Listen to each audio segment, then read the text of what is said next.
Hey guys, tonight we stand in a cool pre-dawn hush where the quarry yawns like a pale mouth in the hillside, and the sky is a slate waiting for chalk. You breathe damp mineral air, hear a distant cartwheel clack, and touch the cold face of a block that will one day sit high above a nave, pretending it's always been holy. You probably won't survive this, at least not if you try to bench press a half-ton ashlar, but you'll definitely make it to bedtime. So, before you get comfortable, take a moment to like the video and subscribe, but only if you genuinely enjoy what I do here. Tell me where you're watching from, and what your local time is, because somewhere it's dusk, somewhere it's dawn, and right here the stone doesn't care either way. Now, dim the lights, maybe turn on a fan for that soft background hum, and let's ease into tonight's journey together. You trudge into the quarry floor with the others, boots sinking a little in chalky grit, and past the night watch who stamps his feet like a pigeon with opinions. The foreman's horn gives a blunt little cough, and everyone rolls their shoulders, the daily exorcism of sleep. Lanterns swing on pegs hammered into a raw shelf of limestone. Their halos glow weakly, but enough to catch the edges of tools already laid out. Long iron wedges, iron mauls, levers polished to a friendly shine by 1,000 calloused hands. You count along softly 1, 2, 3, because the lodge will tally everything later, and you don't want to be the person who loses a pry bar to a mischievous hole in the ground. You shuffle to the chosen bank where yesterday's feather and wedge line waits. The stone splits cleaner when it's persuaded rather than bullied. You slide feathers into drilled holes, nest wedges between them, and then, with the mallet, tap tap tap, in a rhythm that would make a metronome proud, and your smartwatch think you've started a very slow workout. The sound travels through the block, higher where the seam is shy, lower when it's ready to admit a boundary. A whisper cracks along the line, a patient smile opening. Someone always mutters a blessing half-remembered from a grandmother. You add your own, a quiet please to geology. Mainstream history drifts in on the morning chill. Gothic cathedrals across medieval Europe were often fed by dedicated quarries, chosen for consistent grain and colour, because stone misfits stand out like a neon sign in a monastery. You run a palm over the fresh plain, fine-grained, tight, a good listener. The foreman's stick marks an ashlar length with chalk and a thumbnail of spit, because precision doesn't require a lab coat, just stubbornness. You notch the block with a point chisel, draw a line with a straight edge, and feel the quiet thrill of geometry sneaking into rock like a melody. A cart creaks nearby, oxen blowing fog into the lantern light as if composing their own weather. You check the sled's skids for last night's repair still holding, and wedge a mat of willow twigs beneath so the block won't sulk against bare wood. Someone jokes that the oxen are unionized now and demand oats with honey. You counter that the union steward is the barn cat, and it negotiates only in dead mice and gossip. That earns a grin as the team strains and the block inches toward the ramp. You plant your heel against a breakstone and feel the old choreography. Lever here, rope there, and gravity, the most senior mason, invited to help, but not to lead.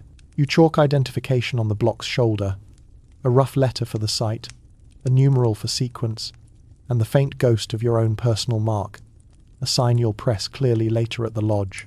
The quirky truth you've learned from the old hands is that some marks hide jokes. A fish with an extra fin for the apprentice who over-sharpened, a tiny ladder for a day spent on scaffolds that politely tried to buck everyone off. Historians still argue whether every mark was strictly for payment, or whether some were devotional, organizational, or frankly, medieval memeing. You like to imagine a mason grinning as he scratches a symbol he'll recognize years later, high in the clerestory light. At the tool bench, the quarter hour comes round, where everything gets counted yet again, chisels edge-checked. Mallets weighed in the palm like fruit, a good edge rings when kissed with a fingernail. A tired one just sulks. You draw the stone knife across the chalk block face to sketch where the cathedral's cut will begin. The line is nothing, and everything destined to vanish under later drafts of carving. But just now, it's law. The geometry wheel, small enough to sit in your pocket, flips open, and you draft a right angle so crisp you can balance your confidence on it. If a scholastic wandered by, he'd probably write a sermon about this angle and call it a moral. The quarry boss tells you today's shipment is for the north transept ribs and walling stones, so the sizes matter, and so does patience. You sight along the grain, line up your set chisel, and earn a small avalanche of sugary dust. A robin declares union rules from a hedge. Displeased with your tempo, you adjust to a steadier beat, and it approves. For a moment, time behaves. You can almost see the nave rising in your mind. ribs fanning out, light perched like a cat on the triforium. Another fact comes to settle on your shoulder. In many sites, blocks were roughed at the quarry to reduce weight and then finished at the lodge, an efficiency older than spreadsheets. A wagoner with mud-laced boots hands you a tally stick notched for today's load. You answer with the matching tally, and the two bite together with the tidy honesty of wood memory. The system is simple and, inconveniently for fraud, difficult to fake. He winks, says he'll try not to hit every pothole between here and the cathedral, and you suggest he leave at least 3 unhit for tradition. He promises 2 progress. While the oxen rest, you and the apprentice take a moment to listen to the quarry face itself. It talks, if you stay quiet. A rill of water somewhere below, a swallow stitching the air with thread you can't see, the almost sigh of a seam loosening as temperature nudges it. You explain how in winter the stone can be moody, in summer complacent, and in spring generous if you flatter it. The apprentice nods solemnly, as if you've revealed a secret spell. You add that the real spell is, don't stand where the block wants to go. And he laughs, counting fingers as though to make sure he still owns all 10. There's a brief pause for a sip of small ale, the kind that hydrates and won't have you serenading the oxen. The foreman mentions that, yes, some cathedrals took centuries charters rebuilt after fire. Cologne stretching patience like taffy, because money, war, weather, and human attention all pull at different tempos. You look at your block and feel the opposite of impatience. The relief of joining something that doesn't demand finishing tonight. If the cathedral is a poem, your stone is a word. Quiet but necessary, preferably spelled correctly. By the ramp, you check the sled lashing again, because redundancy is just love wearing a tool belt. The rope is hemp, thick as your thumb, slightly tarry, so it grips. You thread it through the ring, snug it against the block, and tap wooden wedges where the corners want to chatter. The wagoner clucks to the team. The sled answers with a low wooden note like a cello clearing its throat. Everyone leans and the block slides, surrendering a few flakes of pride onto the track. Another quirky observation. Someone swears the quarry has a resident toad who approves each load by blinking once for good and twice for you'll regret it. The toad blinks 3 times and hops away, which you interpret as, bring me a beetle next time. Historians still argue whether such folklore around worksites matter to productivity. You argue that anything which keeps hands patient and hearts light is part of the architecture. With the first cart on its way, you chalk a new set of guidelines on the next block, letting the dusty white write the morning's affidavit on grey stone. Your shoulders find a useful ache, a promise that tonight you'll sleep like a politely felled tree. Nearby, someone hums a hymn out of tune but with perfect sincerity. The quarry swallows the melody and gives back a percussion section of taps and crackles. You breathe in, slow, counting to 4, the way the old master taught you, letting body and task align like 2 edges closing a joint. The pre-dawn is gone. A pale coin of sun lifts over the hedges, trying not to look surprised at its own punctuality. You stand with palm against the cool face of one last ashlar before the first break. In the faint dust, your scribed lines look like rivers on a map, deciding a country you'll never see from above. You press your thumb at the corner habit, benediction, quality control, and then step back as the mallet rises again. The day has begun to carve you as surely as you carve the day. You climb onto the wagon like you're boarding a very opinionated wooden boat, and the oxen turn their heads to regard you with slow, philosophical eyes that have seen more mud than any king. The driver, he prefers teamster, because it sounds like he belongs to something, checks the lashings again, and you do too, because redundant safety is just 2 people being lovingly suspicious. The sled under the block groans a low note as it kisses the wagon bed, and then you're moving, wheel by wheel, toward the rutted lane that will try its best to rearrange both your spine and your worldview. Morning fog lifts in thin veils from the hedges. Somewhere behind you, the quarry toad probably blinks a tiny benediction you have chosen to interpret as good luck, bring beetles. The first rut arrives like a plot twist, and the cart responds with an operatic creak. You plant your boots, one hand on the sideboard, the other on the rope that snakes around the ashlar. The oxen lean into their collars, leather sighing. Their names are Bruno and Sister Agnes, which tells you everything about medieval humour. Give the biggest animal a tough name, and the second biggest a saint's, then watch which one behaves better. The teamster clicks his tongue, and you glide forward in a rhythm that is equal parts patience and negotiation. This is not driving, it's diplomacy with gravity. Mainstream history rides shotgun with the jolts. Throughout the Middle Ages, oxen were the default engines for heavy haulage, their slow strength ideal for clay roads that turned to pudding after rain. Iron tires on wooden wheels bite at the muck. You can feel each spoke transmit the ground's mood into the wagon's ribs. The teamster points out that the track was packed last Michaelmas by corvée labour, villagers called out to mend the public good, which means it's both civic duty and a group exercise class with shovels. He adds that when frost comes, they'll switch to sledges entirely, runners greased with tallow that turns the road into a polite suggestion. You bump past a milestone Roman, if you believe the driver, who believes almost everything with cheerful consistency. Historians still argue whether the maintenance of Roman roads remained continuous in many regions, or if medieval routes simply draped themselves over the old bones whenever it was convenient. Either way, the rut here is as deep as memory, and the cart drops into it with a sigh that rearranges your eyebrows. You brace. The block doesn't flinch, the lashings hold like good manners at a long dinner. The lane narrows between hedges stitched with spiders' morning lace. You feel the oxen choose their footing the way you might choose your words around an impatient bishop. A boy trots alongside with a forked branch, ready to lever a stuck wheel, the medieval equivalent of roadside assistance with excellent customer service and no call centre. You shift the wedge beneath the block's corner to stop a tiny chatter. The sound dies, and with it, one small anxiety you didn't need to bring on the trip. A fact unspools as you jostle along, where they could. Builders preferred rivers, stone floated by barge could avoid the tyranny of ruts and the drama of bridges built by optimists. Chartres, Paris, Cologne, many sites leaned on waterways like a tired mason on a window ledge. When water refused to help, you did what you're doing now. Slow miles, careful miles. Miles that carve patience into your bones. Your joke quota arrives on schedule. You whisper that if anyone invents suspension, name it after these oxen. Bruno twitches an ear as if negotiating royalties. At a bend, the road dives through a patch of sticky clay that could swallow a shoe and keep it as a souvenir. The teamster calls, "Easy," the way a chant leader might start a psalm. You notice a curious practice. He sprinkles a little bucket of water not on the ground but on the wheel hubs, then smears a finger of tallow where the axle speaks too loudly. Quirky, yes, but effective. Some swear a dash of small ale quiets chatter better than water, though historians still argue whether that's lubrication science or a driver bribing himself with sips. A goose from a cottage sprint waddles out to lecture you about road etiquette. Wings akimbo, its bravery outpacing its physics. Sister Agnes gives the goose a long, tolerant look that has ended rebellions. The goose reconsiders. You roll on, passing across by the road where someone left a bunch of rosemary, sharp-scented against the cool air. The teamster taps it respectfully.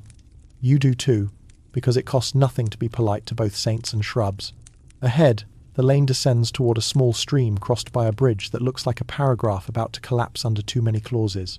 You dismount to walk beside the wagon, hands still on the block's rope, feeling the ashlar's quiet mass like a sleeping cat that weighs far more than physics allows. The teamster shows you how he keeps the cart from riding the oxen on the downhill. Wedges pressed behind the wheels, ropes crossed and held, the angle of descent negotiated like a treaty. Never let the load think it's in charge, he says. And you think about clerestory windows and cathedral budgets and how often that rule applies. On the far side of the bridge, a smith's forge crouches by the road, and the smith himself emerges holding a ring bolt he promised yesterday. The teamster pays him with a coin plus a notch to his tally. Wood records meet metal crafts and shake hands without lawyers. You hand over a spare pin for the yoke, tiny, crucial, the kind of part that only gets attention when it fails at an inconvenient time, like prayers during a thunderstorm. The smith eyes your block and says he once ferried an even bigger one during a flood. Historians still argue whether medieval stories of miraculous transports are pious PR or practical ingenuity dressed in Sunday clothes. You smile and decide all good logistics feel a bit miraculous when they work. The sun has climbed a thumb width, and the road softens under its notice. Shadows of hedgerows stripe the wagons like sleepy tigers. A pack of pilgrims passes, singing low, one of them carrying a staff carved with tiny, careful scallop shells. You trade nods, the universal, "We are all walking towards something that will take longer than we think." Someone from the group shouts a blessing for sturdy wheels. When you tuck it into your pocket beside your geometry wheel and an almond, the cook shoved at you when you left. Noise shifts with the land. Creak, clop, breath, creak. You learn to hear trouble a heartbeat before it announces itself. When the left rear wheel complains in a higher key, you stop, lift, wedge, adjust the lashing so the block can relax into the bed.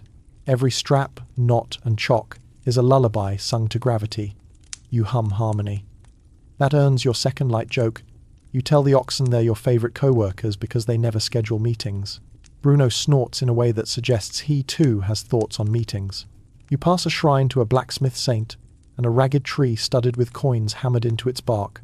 A wishing tree, the metal glinting like fish scales. The teamster taps the yoke with a little charm tied to it, a circle within triangle scratched in tin. He says it keeps the evil eye off the team. You don't argue. The day is held together by rituals as much as by rivets. Quirky note: some drivers tie a goose feather under the yoke for luck, others a sprig of rowan. You've seen both work and both fail, which feels like life has a sense of humour about statistics. Another bend, another rut, and the village hoves into view. Timber frames, thatch lines, a smell of bread that immediately enrolls you in its cult. A kid points and shouts, "Cathedral stone," as though you're parading a celebrity. The block endures the attention with the serene indifference of a mountain fragment auditioning for elevation. You picture where it will live, perhaps in a pier where hands will rest centuries hence, or high in a clerestory where only swallows will inspect your joints closely. You tighten the rope habit. Comfort. Punctuation. A final fact floats up like a note from the teamster's ale. Wheel widths varied by region, and ruts trained wheels as much as wheels trained ruts. There's a tempting story that Roman chariot gauges dictated everything thereafter. Historians still argue whether that romantic continuity is myth piled on coincidence. Either way, your wheels know where to fall, and you're grateful for anything that pretends to be guidance on this jostled path. By the time the road opens toward the city walls, your knees have memorized every pothole's autobiography. The oxen blow softly. Their flanks shine with honest sweat, not drama. You pat Sister Agnes's neck cool under your gritty hand, and promise an apple later like a manager who has rediscovered the concept of incentives. The teamster grins, flicks the reins, and the cart noses forward through the gate where a sleepy watchman counts loads and dreams of lunch. You exhale a long breath you didn't realize you were holding. The cathedral's half-grown silhouette lifts beyond rooftops like a promise drafted in stone. You're still a mile from the lodge, but you can already feel the road's percussion settling out of your joints, replaced by the lodge's quieter music of chisels and chalk. The block rides steady, your rope is snug, and the city smells like baking bread and wet dog, which, surprisingly, is not the worst perfume for hope. The lodge door is a heavy plank with a habit of complaining, and when you shoulder it open, the sound is half groan, half greeting, like an old uncle who secretly loves company. The air changes at once. Quarry damp trades places with the warm, limey breath of workrooms, and you step from street clatter into a hush made of wood, dust, and expectation. A bell taps twice, no drama, just enough to draw eyes, and the small morning parliament begins. You edge in with the other carters and masons, rope burn still tingling your palms from Bruno and Sister Agnes's patient hall, and the scent of fresh bread stowed in someone's satchel tries to unionize your stomach. On the left, a long bench holds the pay chest, dark and scarred like a veteran of small wars.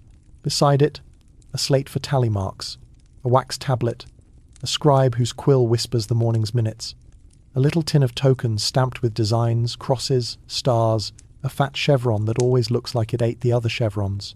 You recognize the rhythm. The master calls a name, the scribe scratches, a token clinks into a palm, a nod passes, and the day acquires its scaffolding. The tokens aren't money, more like tickets that will convert to pay on the proper day at the proper table. They also, conveniently, keep apprentices from inventing hours they never served, which is thoughtful for both truth and budgets. The master of work stands at a tall desk, shoulders like a beam, eyes like a square, checking the world for plum. He assigns with a voice that has no need for volume. Piers 7 and 8, ribs for the second bay, tracery for the nave's south window who's sharp enough and not hung over. There's a murmur of amusement you try to keep out of your eyebrows. You receive your chalked tally, walling stones near the porch, and, later, an hour in the tracing room to lift dimensions for a pier course. The apprentice next to you gets rubble-filling detail and a stern little lecture about edges that ought to be edges and not interpretations. Joke 1 arrives at an appropriate whisper. You mutter to the apprentice that the lodge bell is actually tuned to stop loafing in D minor. He doesn't get the tonality, but nods earnestly at the message. A cat, confident and lint-coloured, leaps onto the pay chest, swishes its tail in a manner suggesting it's the union leader. Someone calls it master mortar. The scribe pretends not to notice the paw print it leaves on the ledger. Posterity will wonder why today's wages were co-signed by a cat. A quirky tidbit, fresh from the old mason with the eyebrows that collect sawdust like trophies. Some lodges keep a small bowl of ground eggshell near the sharpening station, not dietary, but sprinkled on the leather strop to help polish edges. He swears by it. You swear at your last dull chisel and resolve to try anything short of witchcraft, and perhaps not short of it. Historians still argue whether these small folk recipes, eggshell on strops, garlic rubbed on handles to warm the grain, did anything beyond comfort the hand. Maybe comfort is the point. Tools behave better when you tell them they're loved. The steward hands you your work token for the morning. One little stamped circle with a triangle nested inside, buttress crew marker. You roll it in your palm like a worry stone, then drop it into the pouch with 2 others from last week. Their edges nicked, their faces familiar. The pay chest opens for a moment, and you catch a polite glitter of coin deniers and obols, mostly stacked in rows like a tiny city that hopes never to move. Official payday isn't today. Today is the choreography that ensures payday doesn't throw tomatoes at anyone. You drift toward the tool racks where the steel hangs by habit and friendship. Mallets arranged from dignified to exuberant. Chisels sorted by temper and appetite. Point, tooth, flat, bolster. You check your own and log them on the little slate hanging by a leather thong. 4 chisels, 1 mallet, 1 straight edge, 1 square, 1 plumb bob, 1 line, and little bag of red dust for snapping. The quartermaster nods once, the kind of nod that says, "I will notice if even one returns shy." You sign, not with your name, but with your mason's mark, your little sigil, the one you first scratched on a practice block with knees trembling.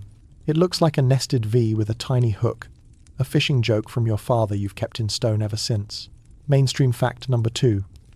Quietly, because we're not doing footnotes, many pieces of cut stone were tracked by marks that identified the mason responsible, tying workmanship to pay. Whether marks were standardized or personal varied by site and century. In some places, a master's mark lived on even when journeymen worked under it.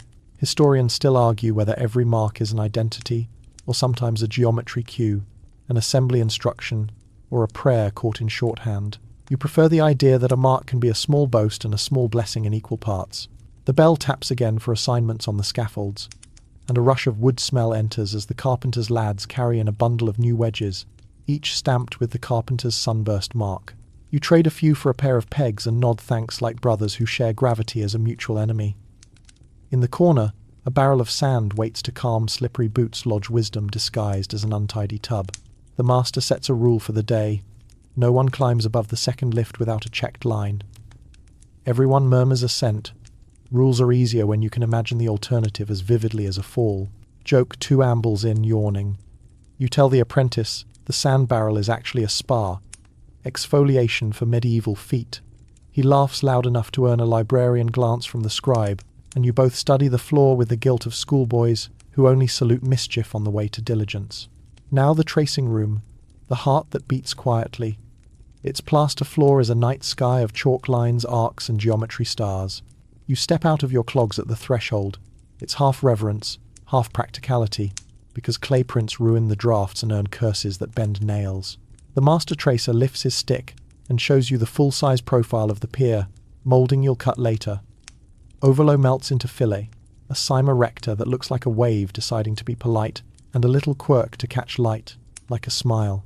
Your square kisses the line. Your template gets trimmed from a board that was once a barrel head and now dreams of precision. A mainstream fact, gentle as chalk. Tracery and mouldings were often laid out at full scale on a tracing floor, or tracing house, making stone obey lines drawn big enough to walk. You copy with care, pinpricks along the curve so you can pounce red dust through later onto the stone skin. A cosmetic ritual that turns pigment into instruction. The apprentice watches, absorbing the catechism of line, angle, radius, tangent. He will forget half, pretend to recall all, and learn it in his hands tomorrow. The steward moves through with a small basket, collecting last week's tokens in exchange for tiny parchment chits, promissory notes that will become coin at the end of the fortnight. Quirky aside, the basket has a little bell tied to its handle so no one can claim it. Accidentally, wandered past their bench without stopping. Historians still argue whether building site pay systems were uniform or a cheerful chaos of local invention that somehow added up to stone in the sky. Judging by the bell on the basket, you vote for cheerful chaos. At the sharpening bench, you turn to steel. The wheel sings a watery soprano. The leather strop hums a baritone. You draw the chisel like you're teaching it to be confident without being arrogant. The edge wakes up, thin and bright as a new moon. A whisper test on your thumbnail. A kiss, not a cut, says good. In the corner, a pot of water sighs, where newly slaked lime cooled overnight. It pops now and then, like thinking. You warm your hands over it in a move older than good advice. Joke 3. You claim you're roasting invisible chestnuts. The carpenter flicks a shaving at you and says to save him one. The master posts the day's safety rhyme on a scrap of board. Check the line, then trust the line. If feet are light, your heart is fine. It scans better in the original dialect, but the sentiment travels. You tuck your templates into a slot on the rack. Mark your pile of ashlars with little ghost lines for the afternoon, and check the time by the way the light has crept across the floor to kiss the chalk circle, like a sundial that prefers geometry to sun. Before you go, you stop by the pay chest again, not to ask. To listen, the scribe tallies quietly. So many wallers, so many tracers. 4 carters out again, 2 glaziers asking for space in the yard later to test lead cames. The master agrees, with the air of a man who has learned that saying yes to a glazier now can keep you from saying a creative word to a bishop later. Mainstream aside, cathedrals were mixed company endeavours. Masons, carpenters, glaziers, smiths, tilers, each with marks, myths, and methods that had to fit together like choir parts. Historians still argue whether the master mason was an artist-architect in the modern sense, or primarily a site engineer with a poetic streak. Watching him juggle, you decide. Both, by necessity. You shoulder your tools, feel their friendly weight, and push the lodge door with your hip. The cat blinks like a foreman. The bell stays quiet. The tracing floor dreams in chalk. Outside, the cathedral skeleton waits with the patience of mountains. You take a breath that tastes of lime, iron, and faint bread, and step into a day that will spend you kindly. Tools wait on the bench like a quiet choir before the anthem, wood and steel laid in tidy ranks, each ready to sing its own note against limestone. You lay your palm on the nearest mallet, the head round and slightly oval from years of persuasion, the handle glossed by hands that believed in leverage more than luck. It's heavier than it looks, a polite reminder that work is just gravity with good manners. Beside it, the chisels recline in order. Point, tooth, flat, bolster, like a stanza that starts with consonants and ends in vowels. You pick up the point first, its edges blunt on purpose, a spear for roughing, a maker of beginnings. Tap it to the stone, and the sound is a low thunk, the quarry's heartbeat returning through wood and bone. You test each chisel the way a singer clears a throat. The tooth chisel, with its little comb, makes the stone purr in corrugations. The flat kisses away those ridges until the light can glide without tripping. The bolster wide, confident shears shoulders true, convincing corners to admit they are corners and not suggestions. Your straight-edge oak with an iron sole lies with the calm of judgment. You lift it, press it to the dressed face, and listen for the whisper of daylight trying to sneak under. No light. You nod. The square winks its faithful right angle, and the plumb bob sways from its cord, a conical little priest that absolves vertical sins. Mainstream fact slides in with the steel. Medieval masons didn't invent the toolkit you're holding, but they refined it, point for punching, tooth for leveling, flat for finishing, and a progression of blows that moved from roughing to sheen. Bloomery iron carburized to make steel, then hardened in quench and tempered to straw or peacock colours, gave edges that could skip across limestone without sulking. You hold a chisel to the light and find that faint golden temper line, as satisfying as a sunrise nobody else noticed. The edge gleams with small arrogance. You resolve to reward it with a strop later. At the sharpening bench, the wheel hums a psalm, and you set the bevel to the stone. The sparks are tiny bees, their flight brief but spirited. You keep the angle true because wobbly bevels are like wobbly promises. Impressive torque, disappointing follow-through. The leather strop waits, charged with tallow and a pinch of fine grit. You add a crumb of that powdered eggshell you heard about earlier. Superstition or science, you don't care if the edge thanks you. Quirky tidbit from old Master Mortar, the cat, clearly. Some swear by wiping a chisel with onion juice to keep rust at bay. Others rub a clove of garlic on mallet handles to warm the grain and improve grip. Does it work? Your nose says yes to garlic. Your courtesy says maybe to onions. Your chisels say they like attention. You lay out today's small orchestra. The mallet is applewood, tough and forgiving, with a ring of rawhide stitched around its crown by a leather worker who thought every tool deserved a hat. Your line, wound on a little reel, is linen that remembers straightness like a mantra. You pounce red dust through pinpricks on a template ovolo fillet, a shy little quirk, and the stone receives the freckles of instruction with stoic patience. When you snap the chalked line, it cracks the air like a miniature thunderclap, and for a heartbeat time pauses in respect. The apprentice blinks. You grin. That, you say, is the sound of geometry becoming law. Historians still argue whether standard units on sites were truly standard. Were we counting in the local foot, the pied du roi, the ell, or in a master mason's personal, good enough so long as it's consistent measure? Your rod is marked in a foot the lodge insists is official, and you play along because the stone cares more about consistency than politics. You've seen travelling masons bring their own rods scarred with a different gospel. They learn the local language quickly enough, the way bread learns to be crust in any oven. You tap the point chisel in a steady meter tap. Breathe. Tap, letting the mallet rebound so your wrist doesn't carry more drama than necessary. The stone answers honestly.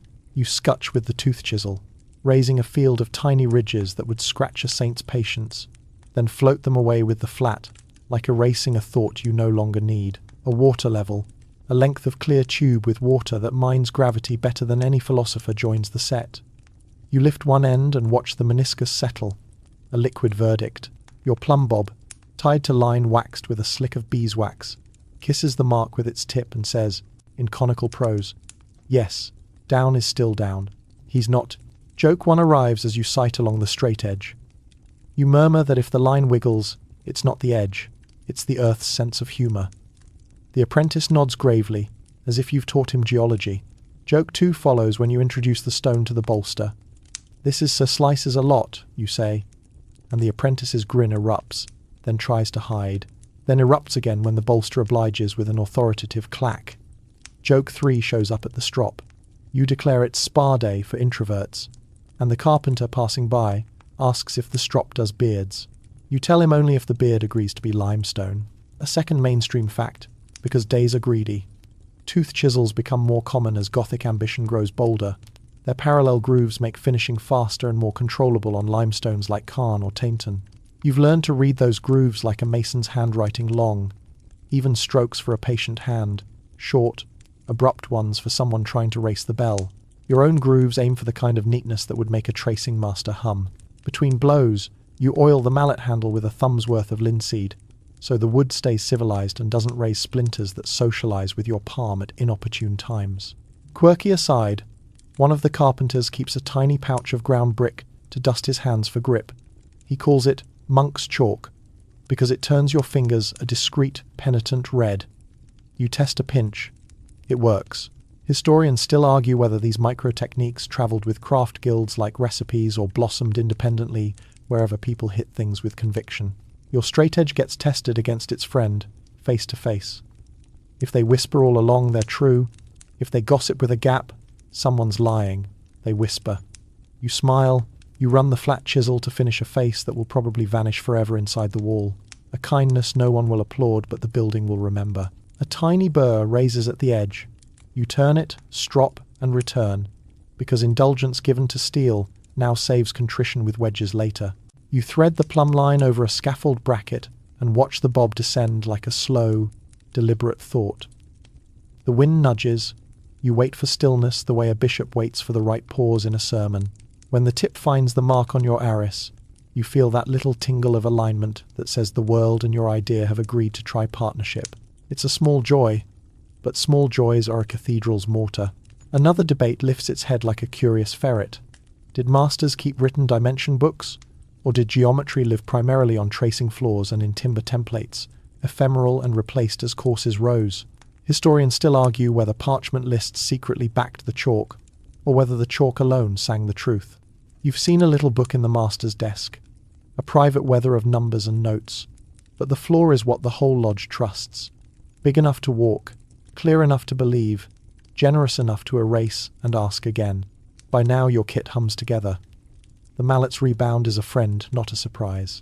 The chisel's edge slices, not gnaws. The straight edge and square have stopped auditioning and joined the cast. You line a quirk moulding, the sort that catches light like a held breath, and run the flat to a finish that feels like cool soap. The apprentice is watching your hands rather than your face now. Good, because hands are where truth hides when words are busy. You set the tools back on the bench, not in reverence but in respect, which is better. Each has a name in your head you'd never admit. The point is starter, the tooth comb, the flat, smooth talker, the bolster, judge, the square, priest, the plumb, sermon, the line, psalm, the straight edge law. When the bell taps, you breathe out and feel a weight leave your shoulders. That isn't the mallet. Through the open bay, the cathedral skeleton lifts a little higher, modestly pleased. You brush the bench with your palm, collecting a constellation of chalk dust on your skin, and press that palm lightly to the ashlar you just finished. It's cool, steady, inclined to forgiveness if approached with patience. In the fine sheen, you can almost see the toads blink from the quarry, the oxen's breath on the road, the lodge cat's paw on the ledger, rituals and tools and tiny jokes knitted into a face that will carry daylight. You hang the plumb bob, coil the line, and carry your choir of tools to the scaffold, ready to sing. You roll the ashlar beneath your hands until its future has the right address. Then you breathe on the face just to fog it slightly, as if you're persuading the stone to show you where the lines want to live. The bench is steady, the light is cooperative, and the chalk reel in your palm feels like a violin string that's been waiting all morning to sing. You hook the line, stretch it across the face with 2 fingers finding tension, lift it just enough for air to remember it, and snap. The sound is a tiny lightning strike. A blue-white ribbon appears, and then, as dust settles, softens to a lane the eye can stroll along without tripping. Geometry has arrived. It will remain invisible in a few hours, but right now it commands everything with the pleasant tyranny of good rules. Your compass, 2 brass legs with points that know they're important, walks the face with the dainty confidence of a nobleman avoiding puddles. You set a radius from the corner, scribe an arc that dips through the chalk line, and make a witness mark that only you and the next careful pair of hands will ever notice. Dividing a span by eye, you march the compass along until the intervals hum the same note. The apprentice leans in. How do you know it's equal? You tilt your head, because if it weren't, my stomach would complain. He laughs, but a beat later you see recognition. That bodily yes when a proportion is right, and the world, briefly, aligns its shoulders. Mainstream history, whispering in lime dust. Many Gothic details ride on proportion kept by hand and compass.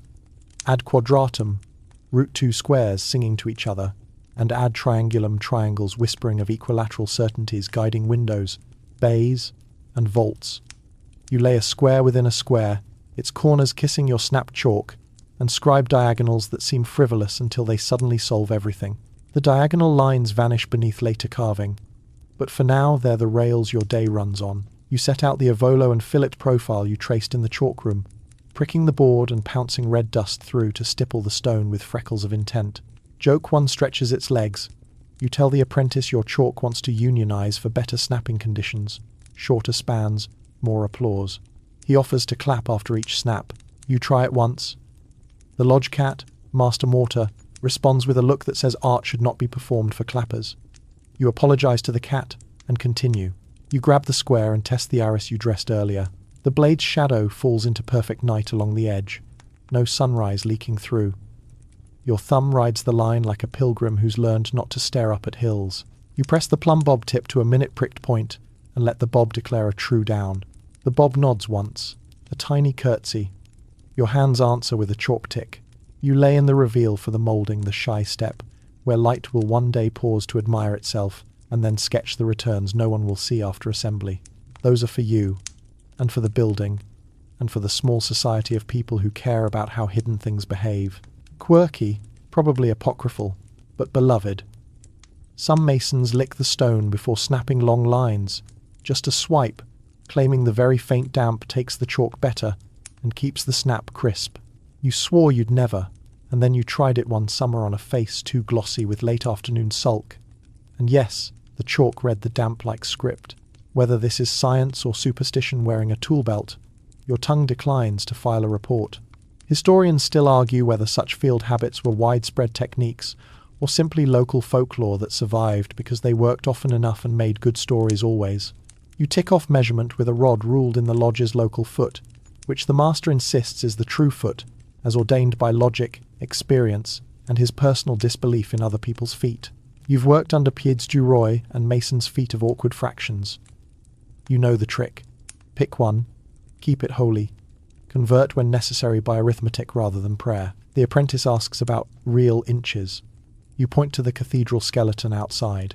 Those are the real inches, the ones that stand up. He nods as though you've said something profound. You accept the credit and keep scribbling. You lay out a trefoil lobe within a circle for a trial piece petals that will eventually turn daylight into stacks of clover high in the nave window. Compass down, arc, intersection, second arc, third arc, the geometry flower that school never taught because it assumed paper would stay flat and never become light. The scribed lines catch dust and glow. You carve witness triangles at the ends, tiny notches that let you refine the center if it tries to migrate like a saint's relic. You pencil in a little ghost of Bruno and Sister Agnes. In the margin, 2 oxen heads, back to back. A private joke only you will ever notice when this face is buried in the wall. Joke 2 achieved. Your dividers step off a repeating pattern along a moulding run, and you drop little punches where the stops will live. These are the commas in stone, the pauses that make a sentence readable. A water level stretches across the bench, 2 jars and a clear tube. The meniscus is a tiny librarian shushing your imprecision. You obey. A chalked diagonal whispers that your fillet will die into the pier at a modest angle, not with a thump. You sketch that too, because nothing is worse than a thump where a bow would do. Another honest fact slides up beside your elbow. Full size, setting out on plaster tracing floors, allowed complicated patterns, rose windows, compound mouldings, vault rib profiles to be shared, copied, and checked by any craft on site. Templates cut from those drawings become portable memory. You hold today's template against the pounced freckles, pin it with a thorn, cheap, plentiful, pointy, and walk a pencil around its edge, adding a hair's breadth for the kindness you like to leave to the finisher you. Historians still argue whether these templates travelled between sites like beloved recipes, or whether every lodge cooked its own geometry fresh. You picture a master rolling up a plaster rubbing like a treasured pie crust, and hiding it in a chest that smells of oak and secrets. The apprentice worries a brow at your asymmetry on a hidden return. You nod. Yes. The eye will never see it, but the hands will feel if it's lazy. He wrinkles his nose, unconvinced. You draw 2 squares, one perfect, one nearly. Which is which? He shrugs. You rotate them slowly. His face does that little O. Perfection is a direction, you say, not a destination. We walk toward it with compasses. He grins and repeats it under his breath as though adding it to a little book he keeps in his head. Joke 3 arrives disguised as helpful advice. You tell him the compass is a polite liar. It promises circles and delivers art. He opens his mouth to object, then watches your legs trace a quatrefoil that somehow looks less like 4 circles and more like 4 chances for light to feel clever. He closes his mouth and decides to approve. A quick chemical aside walks through in a white apron. You mix casein milk curds and lime into a thin paint to seal an especially crumbly edge so the chalk doesn't smudge to sulk. The mixture smells faintly of a cheese that never got invited to dinner. Quirky but true. Some sites used milk lime washes as sacrificial sealers on carving in progress. Others dabbed thin glue made from hide or fish. Historians still argue whether the faint residues found in old joints are from sealers, devotional anointings, or the aftermath of a glazier's lunch. You dab, it dries, the line brightens. Utility votes, yes. You pause to read the face the way a sailor reads wind. Are the lines bossy or helpful? Is the centre a bully or a diplomat? The arises should meet your square like friends who can finish each other's sentences. A slanting sun in the bay spills across your chalk and turns it briefly to silver. The blueprint glows like an X-ray of intent. You whisper a thanks to the tracing floor and the dead geometer who invented ratios your hands trust more than your tongue can explain. A debate pads in on quiet feet. Were cathedral designs laid out wholly by geometry on site, improvising within canons of proportion, or did some masters arrive with parchment drawings of elevations and sections that look suspiciously like modern blueprints? Historians still argue whether parchment was rare in practice or simply rare in survival. Your experience says the chalk knows. The floor speaks loud enough for stone to obey, and whatever parchment exists is a love letter, not a law. You step back and see the face for what it is now. A map that will soon be erased by terrain, instructions that will die so sculpture can live. It's like muttering directions to a friend who knows they won't remember, but you still speak them tenderly. You blow gently. Chalk dust drifts like a tiny weather system across your work. The apprentice inhales as if breathing the same air might teach his hands something. Maybe it does. You lift the point chisel, set it just beside the chalk, and test the first cut, where line becomes edge and plan becomes quiet action. The mallet rises, falls, and delivers a modest verdict. Stone answers, polite, persuaded. The compass closes with a small sigh, done for now, and you set it aside like a quill after signing your name. Somewhere below, Bruno and Sister Agnes are probably nose-deep in hay. Somewhere in the ledger, Master Mortar is probably stamping a paw-shaped counter-signature. You grin, because even the invisible lines carry all of that: the quarry's hush, the road's rattle, the lodge's bell. The cats audit forward into a geometry no one will ever see and everyone will feel. You angle the ashlar so its shoulder turns into a little writing desk. Then you take up the small iron you reserve for signing narrower than a tooth chisel, sharper than gossip. The face you finished earlier looks demure, careful. The bit you'll mark is a tucked-away arris that future mortar will hide. A private corner where a few scratches can be signature, scoreboard, and, occasionally, a joke only the wall will get. You breathe, the way you do before a careful line, and press the tip to stone with a pressure that says, "Remember me, but don't make a scene." Your mark is simple. Nested V with a tiny hook, your father's fishing joke smuggled into geometry. 2 strokes and a flick.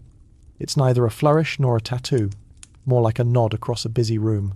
Once, back when your knees were too opinionated, you tried a grander sigil, something with loops that thought highly of itself, and the master suggested, with exquisite diplomacy, that marks are for counting, not for poems. You keep the poem inside now and let the V-hook do the public work.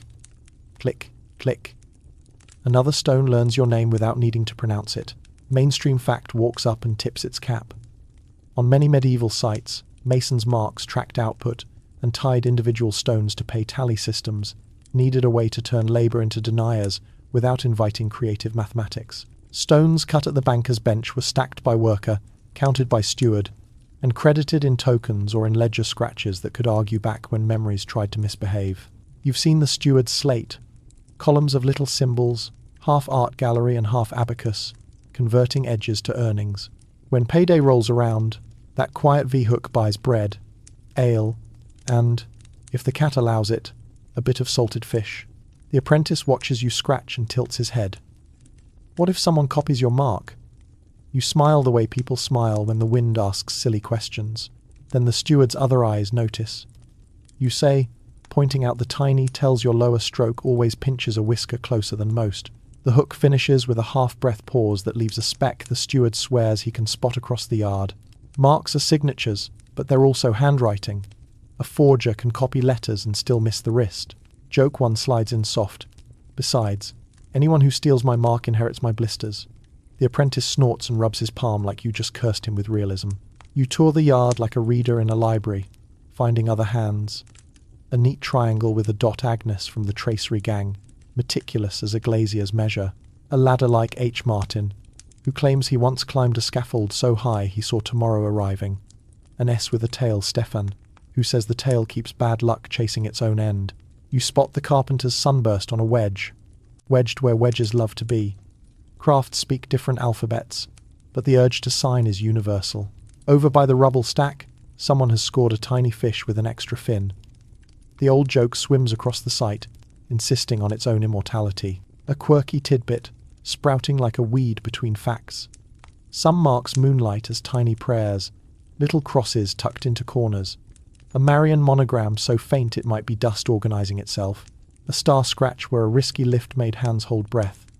Whether the master sanctions these is a question you don't ask aloud. You add 1 dot beside your V-hook when a stone gave you more kindness than you deserved. A private thank you the wall will keep. Historians still argue whether devotional scratches and work marks mingled deliberately, or whether we, centuries later, misread accounting as piety and piety as accounting. The stones don't explain.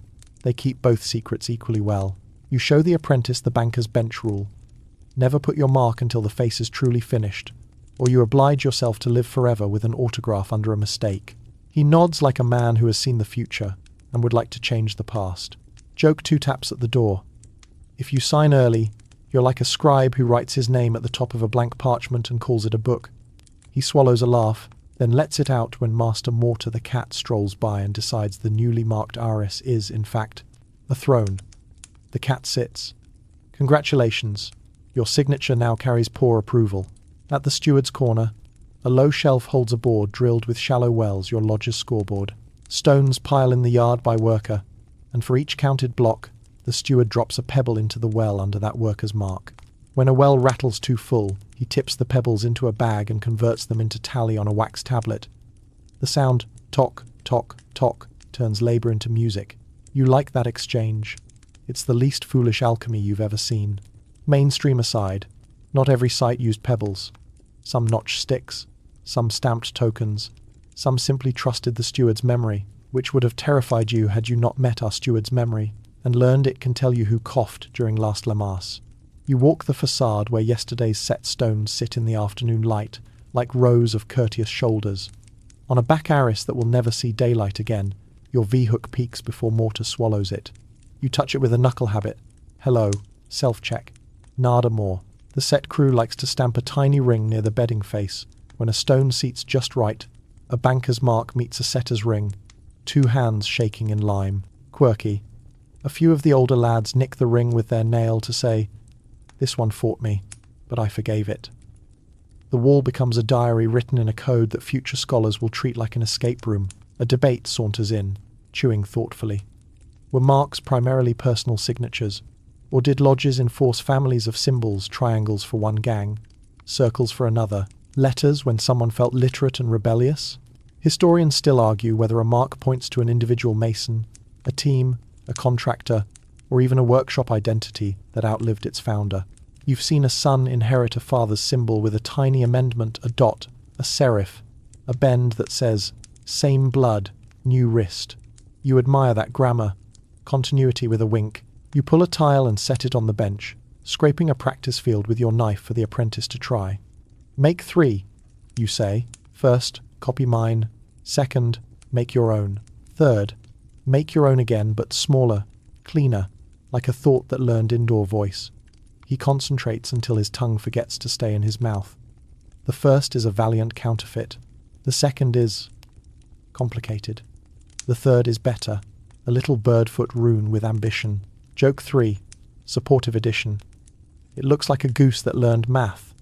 He beams like you handed him a key to a door he didn't know was locked.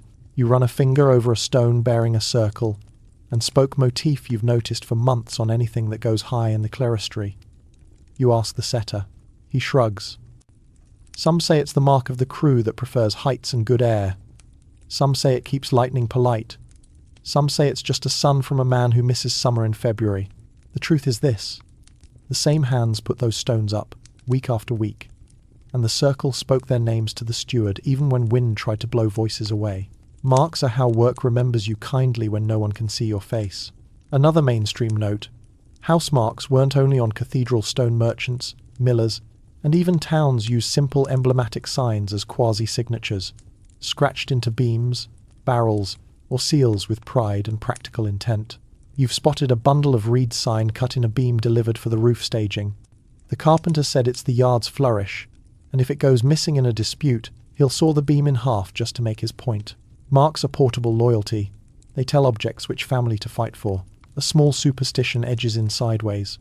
Before you scratch your mark on the first stone of the afternoon, you touch the plumb bob to your thumb, then to the arris. It's nonsense, but the line seems truer afterward, and the cut behaves as if it enjoys being believed in. Quirky as a fox in a cloister, one of the lads blows 3 short breaths on his chisel before signing as if to cool its temper or warm the stone's feelings. Historians still argue whether such ritual helps the hand or insults the mind. You argue that rituals keep hands steady, which keeps stones seated, which keeps vaults up, which keeps roof rain where it belongs outside. As the sun edges, the steward strolls by and pauses at your stack. He notes the neat array, the discreet marks. "Counting's easy when you write politely," he says. You answer, "Walls stand easier when pay stands fair." and he grunts an endorsement that could buy a mule a new shoe. He moves on, tipping a pebble into a well, with the flourish of a man who has discovered that justice is more efficient than nagging. You finish the last scratch on the last face you'll see today, then press the iron back into your roll of tools. You've taught the apprentice how not to brag with a mark, and how to let a mark brag for him without noise. You've visited friends by their symbols and sent a few jokes to the future, disguised as chevrons. The wall will swallow most of this, but the ledger will not. And one day, when the sun strikes high stone and throws lace shadows across the nave, a glazier may lean on a pier and feel, without knowing why, that the work was careful. You wipe chalk from your fingers and end the lesson with a shorthand sermon. We sign to be counted, we sign to be found, we sign to be humble. The apprentice mutters it after you, only slightly out of order.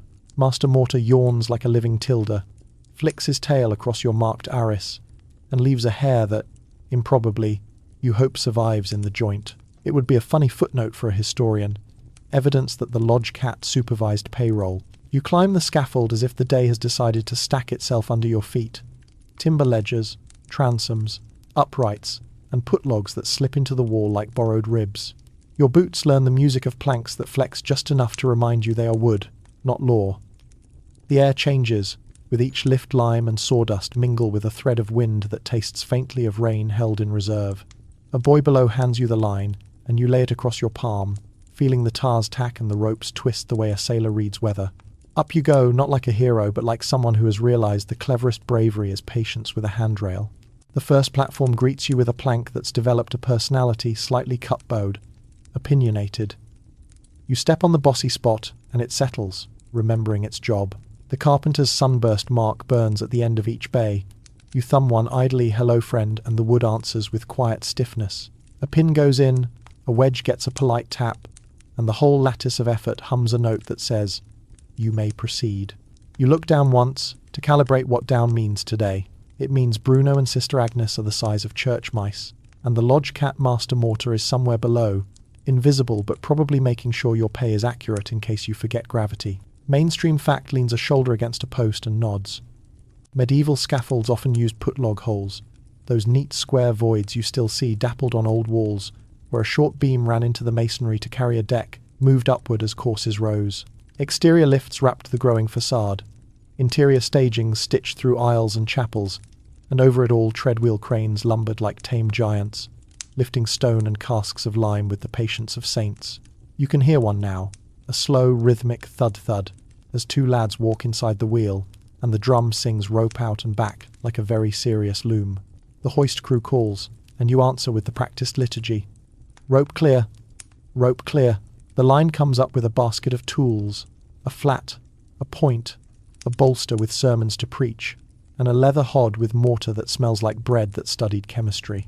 You brace the basket with a knee against the rail, because you've learned the wind takes curiosity as a personal challenge. The apprentice follows you up, finds a knot with his heel, and performs that little dance everyone does when a foot tells you it wants to discuss consequences. Careful feet, you murmur, and he mutters it back like an oath. You meet the hoist's hook, a simple iron crook that earns more respect than its shape admits. The rope bites your palm as you steady the load. You can feel the twist of its laid strands arguing with your calluses. You'd recognize this rope in the dark by touch alone. You rattle the basket twice your private signal to the lads in the wheel that the lift is true, and up comes a trimmed ashlar, chalked with your own V-hook mark, hoisted like a thought you sent yesterday, and finally got back.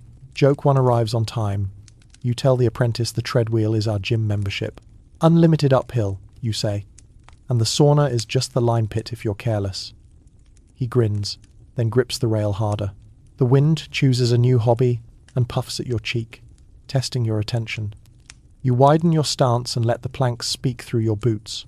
Scaffolds are honest. They tell you how they're feeling if you listen without argument. A ledge down left needs a wedge. You tap it, and the creak drops an octave. The carpenter below hears your tap and salutes with his mallet like a conductor pleased with the brass section. The apprentice asks if you're ever afraid. You say, always a little. That's where careful lives. Then, because jokes are safety's cousin, you add, if you're not nervous on a windy day, you're either a saint or a stone. Quirky law pads in with sawdust on its feet. Someone once tucked a sprig of rowan into the binding of the hoist rope to keep the rope from remembering its tree and trying to go home. You've seen charms, a goose feather knotted under a putlog, a coin hammered into a ledger end, a scratched circle and dot on a post where the lift makes even the confident swallow little negotiations with chance. Historians still argue whether these charms mattered to outcomes or simply made hands cooperate with the idea of safety long enough to become safer. You let the rowan be, the rope hums honestly in your palm.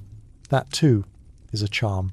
You set a guardrail a touch higher than custom, your own habit, because your ribs prefer this century to the next. The master doesn't comment. He knows the rule that saves the day is the one someone wants.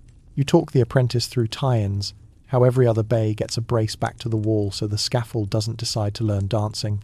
The knots are the kind you can untie after a rain has lectured them, both proper and forgiving. Joke 2 dusts itself off. You tell him the only knot you distrust is the one that calls itself a friendship knot.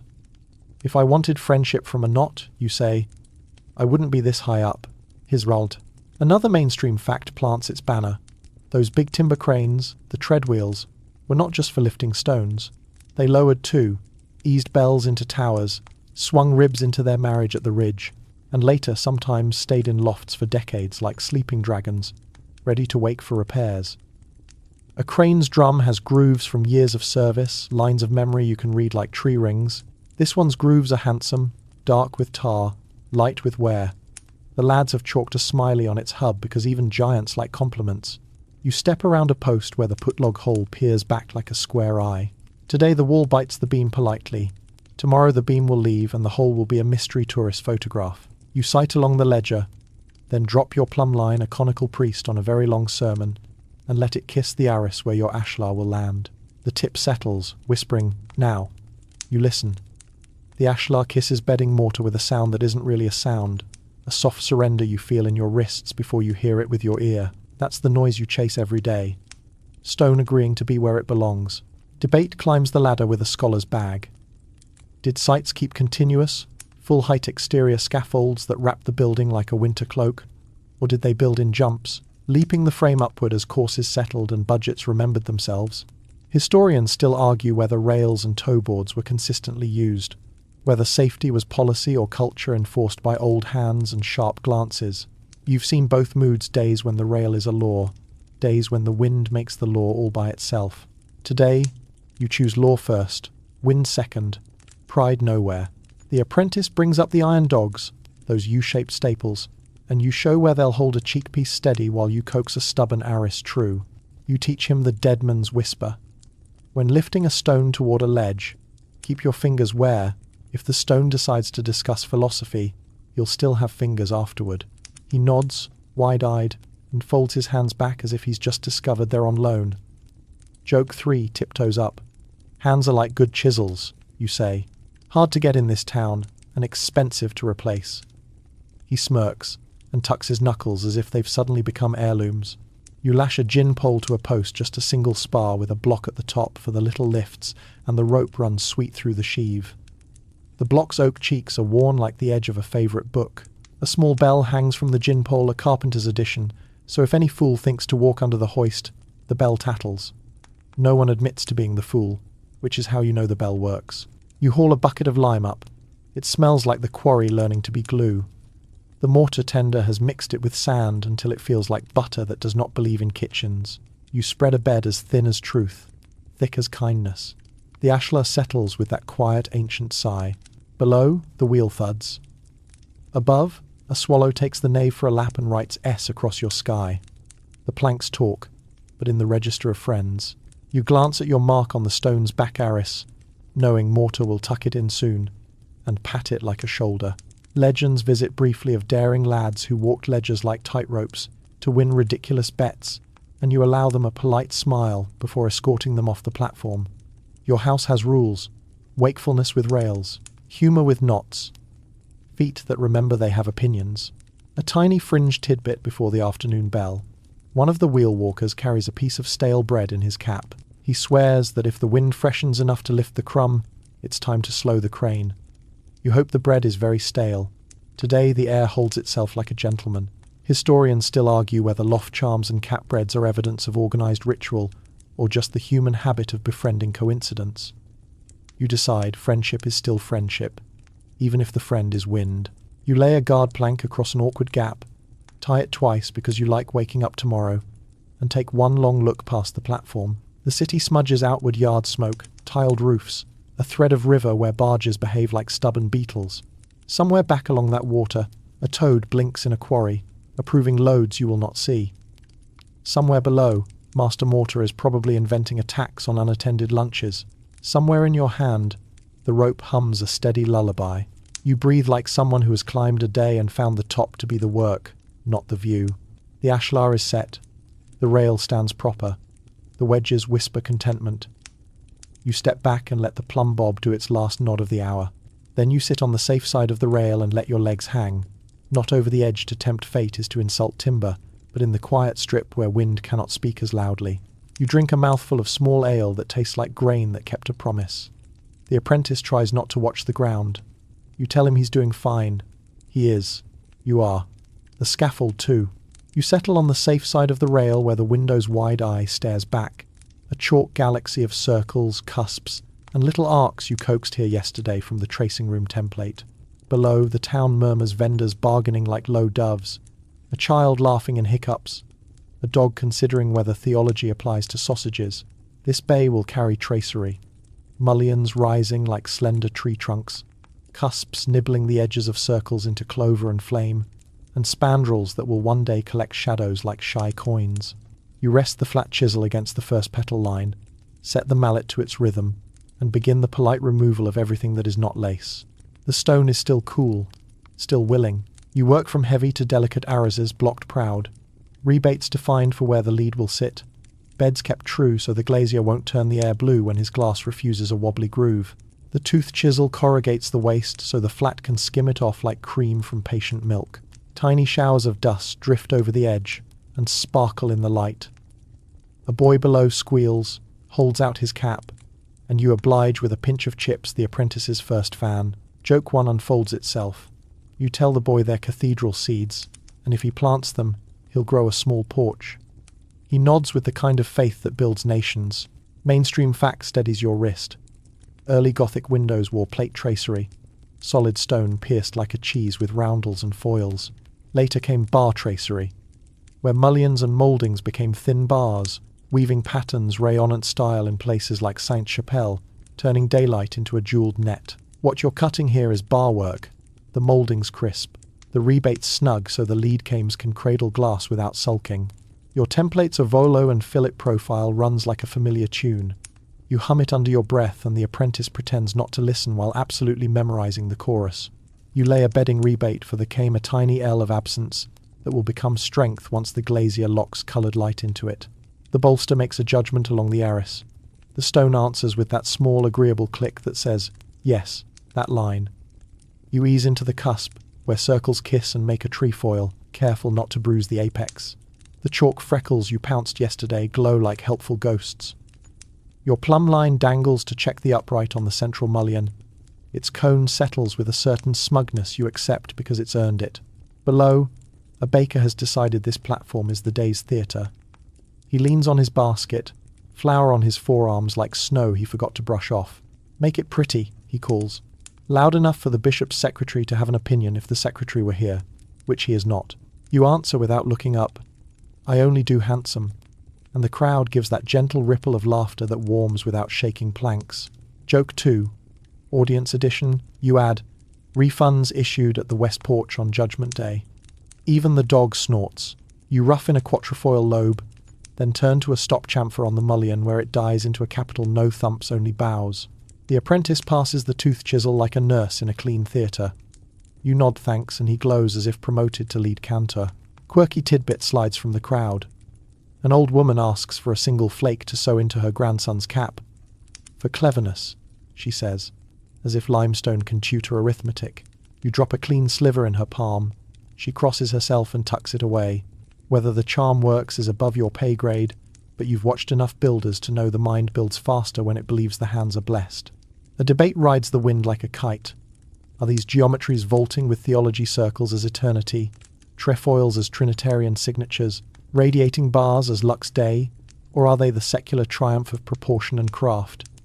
Beauty discovered because it behaves well under load?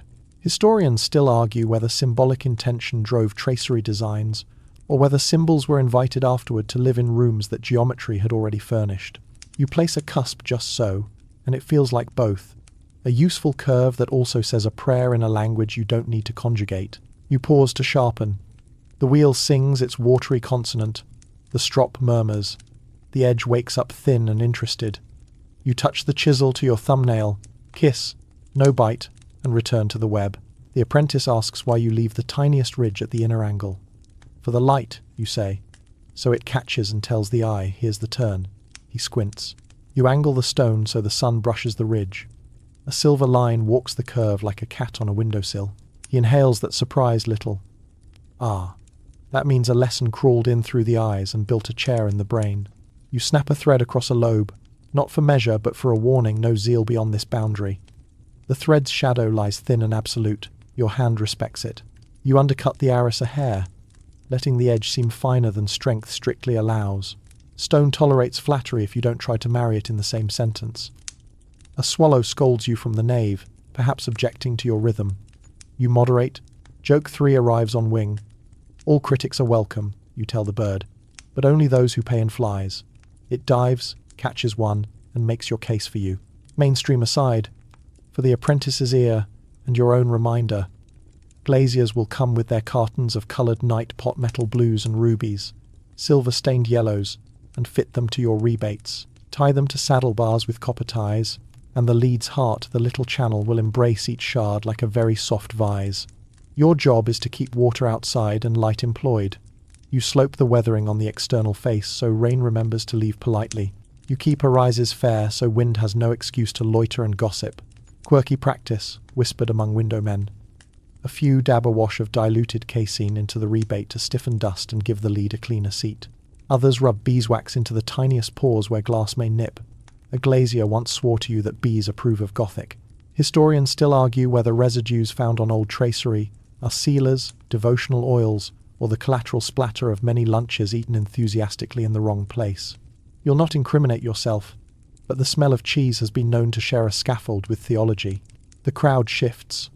A pilgrim with a scallop on his hat shades his eyes to watch your flat nibble the last fuzz from a trefoil apex. You feel the city tug up to the platform by its eyes. Their day is in your hands for a minute. Their gossip paused, their bread cooling a touch too far, all to see if the petal becomes petal and not potato. The cut goes true, a clean, unraised edge. The pilgrim murmurs something soft. You pretend you didn't hear in case success tries to get ideas about being normal. You work the hollows now, the cavetti that scoop light and pour it along curves, the quirks that trap a sliver of shadow like a bookmark. Overcut, and the web looks tired. Undercut, and it looks sulky. You read with fingertips. The stone cools under your hand as if it pulled a little night from the shade of the mullion. Your plum nods again, satisfied. The apprentice brings the water level. The meniscus shushes you into perfection. You obey, because librarians and levels have the same job. Below, the baker begins to sell mason's crescents. A pastry he bent into cusps in your honour. He sends one up on the hoist. You bite. It flakes in a manner that would embarrass a poor heiress. You resolve to cut like this pastry and not like yesterday's heel. The crowd applauds the bite as if it were the tracery itself. You bow with your mallet like a ridiculous duke because delight is a renewable resource. Another small folklore wanders by. Some townsfolk collect your dust to mix into whitewash for bedrooms, for good dreams, they say. As far as you can tell, it makes dreams gritty, but respectable.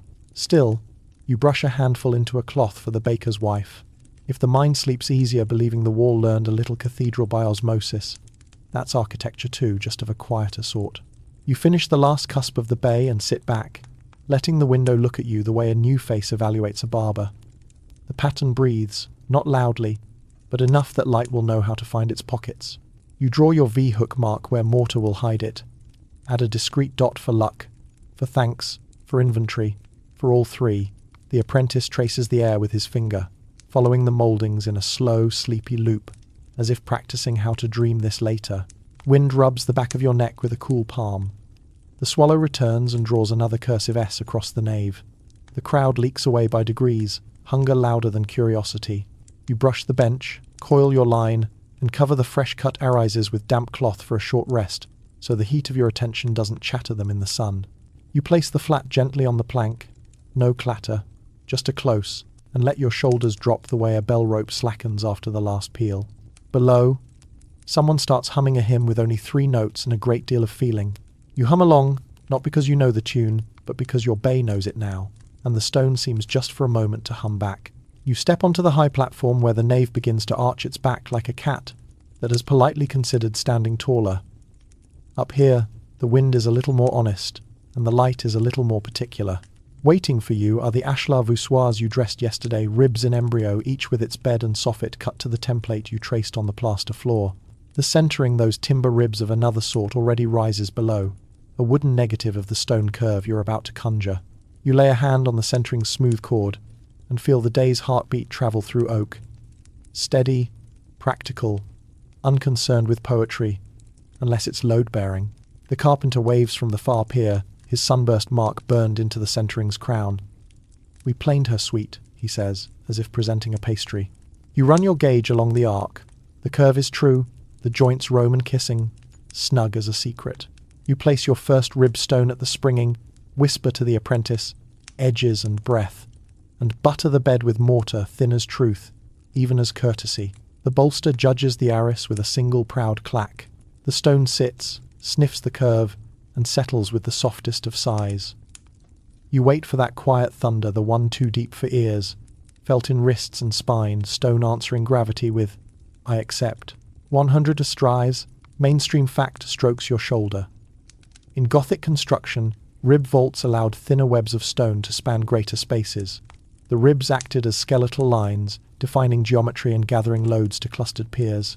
Earlier barrel vaults asked walls to be bodybuilders. Ribs asked them to be librarians with good shelves. You glance down the nave where clustered columns lift like handfuls of reeds, and you feel the logic enough to trust it. Strong lines, light webs, air instructed to hold itself in a civilized manner. You and the apprentice play the medieval duet of lift and place. He hands up the next voussoir on the little gin pole rope, singing, "Sheave," clearing its throat while you guide the block onto the centering. The bedding face greets the curve. You wriggle the stone with 2 fingers, a mason's shimmy, and the mortar squeezes into a hairline ring that looks like a halo with excellent manners. You tap the wedge against the centering to tighten it. The wood answers with a baritone murmur, content but watchful. Joke 1 stretches its joints. You tell the apprentice this is rib day at the Cathedral gym, no skipping, no excuses, no bragging, unless the boss, capital B or Keystone, take your pick, says so. He smirks, then catches your glance at the centering and swallows the rest of the smirk, because wooden ribs have tempers, and so do gravity, and neither signs the joke ledger. You sight the arris with your straight-edge law laid upon curve, and check the plumb from the pier's face. The line hangs like a long thought, and nods the nod you've come to want more than applause. On the soffit, a pencil line you pricked through from the template stares back, serene. You carve a tiny relief for the boss that will sit at the crown, a square turned to a diamond, ready to host the carved foliage. The carver promised oak leaves with a squirrel that looks suspiciously like his brother-in-law. The apprentice whispers that he hopes the squirrel has good manners.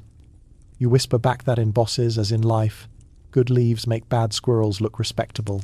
Quirky tidbit pads in like master mortar on soft paws.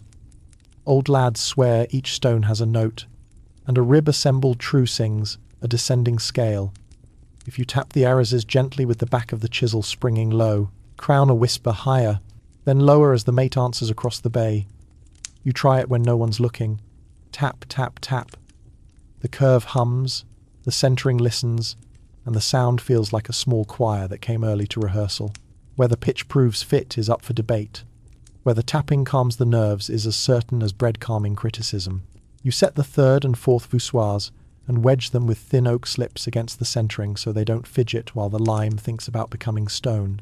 The apprentice asks why the webs between ribs are so thin. Aren't we cheating? You explain the web is just a draped sheet that travels load to ribs and down to piers. Thick would be waste where clever will do. He nods, fingering the edge of a webstone the way a tailor fingers cloth. You tell him to leave a faint scratch on the web bed for the setter, your secret seam where the lay will flow neatly.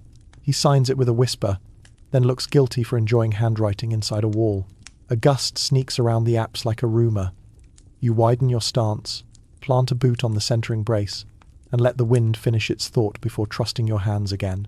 Joke 2 spins out, lazy as summer. If the wind wants to help, it can carry mortar, you say. The carpenter on the far side snorts and offers to invoice the weather for labour. You agree to split the proceeds. A scholarly debate climbs the ladder, adjusting its spectacles.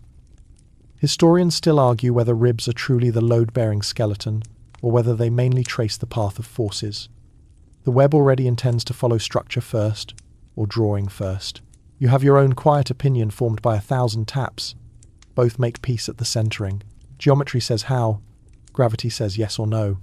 Ribs say, this way please.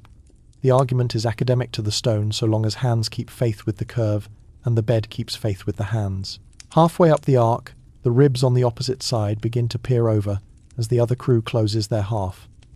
They've left a hair's breadth gap at the crown, a coy invitation for the boss. You measure your rise against theirs by eye, then by line, because eyes fall in love and lines file paperwork. The match is good. You and the opposite lead exchange two-finger salutes with the solemnity of monks finishing a verse. In the aisle below, the baker hawks vault crowns, little sugared domes that look exactly like bosses if bosses were delicious. You send for 2. He sends up 3. You resolve to set the crown like a saint, since you've already eaten like one. You cue the apprentice for the dry run. Together you lift the temporary crown wedge, a block cut to the boss's lower profile, and slide it into the key position to check the join. The joints kiss. You take it out, butter the beds, and look once more at the centering's timber smile. Now, the real crown. The boss comes up in the sling, wrapped in a damp cloth like a baby with expensive ears. The carver's leaves curl with modest pride. Yes, there's the squirrel, and yes, he does resemble the brother-in-law if the brother-in-law wore acorns. You soap the sling lightly so it will slip free instead of sulking. Then you and the apprentice ease the boss into the gap. The ribs down either side push inward like friends closing ranks in rain. The boss finds its seat. There it is, that quiet thunder again, deeper than bone. A consent you don't hear so much as you stop needing to breathe for 1, 2, 3 heartbeats. You slide the pins, set 2 cramps that will sleep forever in stone, and pack the joint with mortar until the squeeze says, enough. The centering exhale is the part that always feels like persuading a dragon to nap somewhere else. You slack one wedge by a whisper. The ribs do not complain. Another. Another. The timber lowers a finger width and you watch the joints. Still closed. The apprentice has stopped blinking. Breathe, you murmur, and he does as if you've just handed him a new lung. You sound the aris with your fingernail ting, and the vault answers with a note you will hear in sleep later, perhaps in a dream dusted with bakery sugar and lime. Joke 3 arrives in a whisper for the boss alone. You pat the squirrel and say, guard this roof from leaks and lawyers. The apprentice choke laughs into his sleeve. The carpenter pretends he didn't hear. He absolutely did. Down below, a pilgrim claps once, then decides silence is better, and folds his hands. You chalk a tiny V-hook on the boss's back, where no eye but mortars will ever see, add the discreet dot of thanks, and tuck a sliver of yesterday's tracery chip beneath the bed. A habit you learned from a mason who said each vault should remember its windows, so the light and the stone remain in conversation. Quirky, sure. Beautiful, also sure. Historians still argue whether little deposits under crowns, coins, charms, or chips were superstition, signatures, or sight jokes. You argue back with your hands. The centering sits out the rest of the afternoon, and into tomorrow, a patient wooden skeleton that knows how to keep secrets.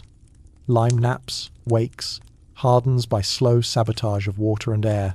You tidy the deck, brush away smug mortar squeezes, and leave the ribs to think about being forever. The apprentice, finally blinking again, asks what they'll feel like when the centering goes. They'll feel like a held breath letting go, you say. You won't hear it with ears. You'll hear it in your knees. Before you climb down, you look along the new curve. It guides your gaze to the window you laced this morning. The tracery answers with a shy gleam. Callbacks make a quiet braid. The quarry's toad blinking once for good. Bruno and Sister Agnes hauling patience. Master Mortar auditing your mark. The baker's crescents pretending to be cusps. All of it lives here now, tucked into a rib that pretends it was always inevitable. You coil the line, hang the plumb, thank the centering with a knuckle tap, and climb down one careful lift at a time. The vault waits, all benign potential and sleeping thunder. The day has taught stone to meet itself in air, and the air, surprised at its own competence, agrees to stay. You trace the thrust line with your thumb along the nave wall, the way you might trace a sentence you love, slow, respectful, listening for where it leans. The rib you set yesterday is a polite bully. It wants to push outward at the springing, to slide the clerestory toward fresh air and scandal. Inside, you've thickened the pier, tucked in discreet buttresses like a tailor hiding stays in a fine coat. But the nave has ambitions, and ambitions enjoy a breeze, so today you walk outside to give the wind a leash. Flying buttresses, stone hands, holding the building's shoulders, the way you might hold a heavy book, not crushing, just steadying. The outer yard smells of damp earth and lime, with a garnish of bakery crescents reheating themselves in your memory. Between nave and aisle roof, timber staging steps outward in a banner of ledgers and putlogs. Beyond, the tall outer pier rises your anchor chunky as a reliable uncle. From it, the flyer will arc back toward the nave like a stonemason's eyebrow raised in permanent skepticism. You pat the pier the way you pat Sister Agnes's neck before a hill. "This will pull," you murmur. The pier doesn't answer, which is your favourite kind of agreement. Mainstream fact clicks into place. The flying buttress open, arched masonry that carries lateral thrust from high vaults across an intervening space to a freestanding pier made Gothic heights practical. Earlier Romanesque churches swallowed their buttressing inside thick walls and galleries. Gothic stepped outside, admitting the forces and turning them into a public colonnade of stone wind catchers, Chartres struts. Notre Dame de Paris, before fire and after repairs, scallops the sky with ranks of flyers. Even smaller town churches wear a single fling, like a proud eyebrow. You mark your line from clerestory springing to the outer pier cap, and feel that old thrill of geometry that behaves. The carpenter's wheel winches up the first flyer stone. Bed cut to your template from the tracing floor. A shallow wedge, one face curved to match the arc you and the master traced with compasses, the other face square to meet its mates without gossip. You butter the bed thin, no porridge today, and set the stone on the timber centering that spans the gap. The centering is a wooden cousin to yesterday's vault frame, but stingier, only as broad as the flyer's width, jauntily perched with braces like a ladder deciding to recline. You tap oak wedges until the centering smiles, the right smile, not wide, not shy, just behaving. Joke one stretches like a cat in sun. You tell the apprentice flyers are outdoor ribs, same job, nicer view, more opinions about weather. He says the view makes the job nobler. You say the view makes the fall longer, then grin so he knows you mean be careful and not go home. You lift the second stone with a sling soaped, just enough to let go without sulking. The arc begins to read as a line, and your thumb traces it again, this time in air, the way a conductor tests the next phrase. You check the springing stone at the nave wall, its seat cut with a shallow dovetail, so the flyer keys into the ashlar, rather than just leaning like a lazy friend. Iron cramps bedded in lead soft metal as mediator will keep the joint from considering distance. The plumb bob kisses the outer pier's arris. The line nods approval like a librarian who finally likes your tone. Quirky tidbit wanders in carrying a story. Some crews tuck a sliver of swallow's nest into the flyer bed, so the wind recognizes family. Others press a coin under the capstone, asking fortune to keep her hands busy elsewhere. You've seen both. You prefer a tracery chip, yesterday's light befriending today's thrust. Historians still argue whether such deposits were superstition, site folklore, or just the human need to introduce ceremony where math meets anxiety. You argue for ceremony. It keeps wrists gentle and eyes alert. The baker ambles along the alley below, looks up, and cups his hands. "Make it handsome," he calls, because he has decided this is his line now. "Handsomer than yesterday," you reply, because you have decided that where pastry is concerned, you will not be outdone by yesterday either. Joke 2, Civic Edition, lands. If it falls, the refunds desk is still at the west porch. He salutes with a warm loaf as if you've promised him a discount on gravity. You bevel the top of the flyer ever so slightly into a weathering so rain won't sit gossiping in a flat seat. Along the drip edge, you draft a tiny throating, an undercut groove, a finger's breadth in the sort of unsung hero that makes water choose earth over wall. The apprentice runs a fingertip along it, surprised. "It's a ditch for raindrops," you say. Even water responds to suggestion. He files the metaphor behind his eyes like a tool he hopes to use later in a conversation. The third and fourth stones oblige. The centering bears them without complaint. You set a skew back at the outer pier-angled bed cut to catch the flyer so force travels cleanly down the pier instead of wandering off like a bored pilgrim. The tooth chisel corrugates a proud nib. The flat kisses it away until light rolls without stutter. You bed a lead sheet around an iron dog that will sleep between stones for centuries. Lead is the diplomat again, pardoning iron's desire to swell in seasons. Mainstream aside, builders used iron cramps bedded in molten lead, not as an afterthought but as a habit, the soft metal isolating iron from moisture and giving it room to breathe without cracking stone. We talk about trust. Lead enforces it. A gust comes around the transept like a rumour that finally found its audience. The flyer shivers, not fear, just attention. You widen your stance and wait. The apprentice watches your shoulders instead of the wind. Good boy. Every lift has a weather. You tell him. Ours today is curious, not cruel. He repeats it as if it's scripture. Here comes the debate, radiant as noon. Were flying buttresses primarily a structural necessity, or did they become a conscious aesthetic? The architecture of force made visible, a lace of stone that seduced patrons and piety alike? Historians still argue whether open flyers were the best solution, or simply the solution that framed ambition handsomely. Your hands vote both.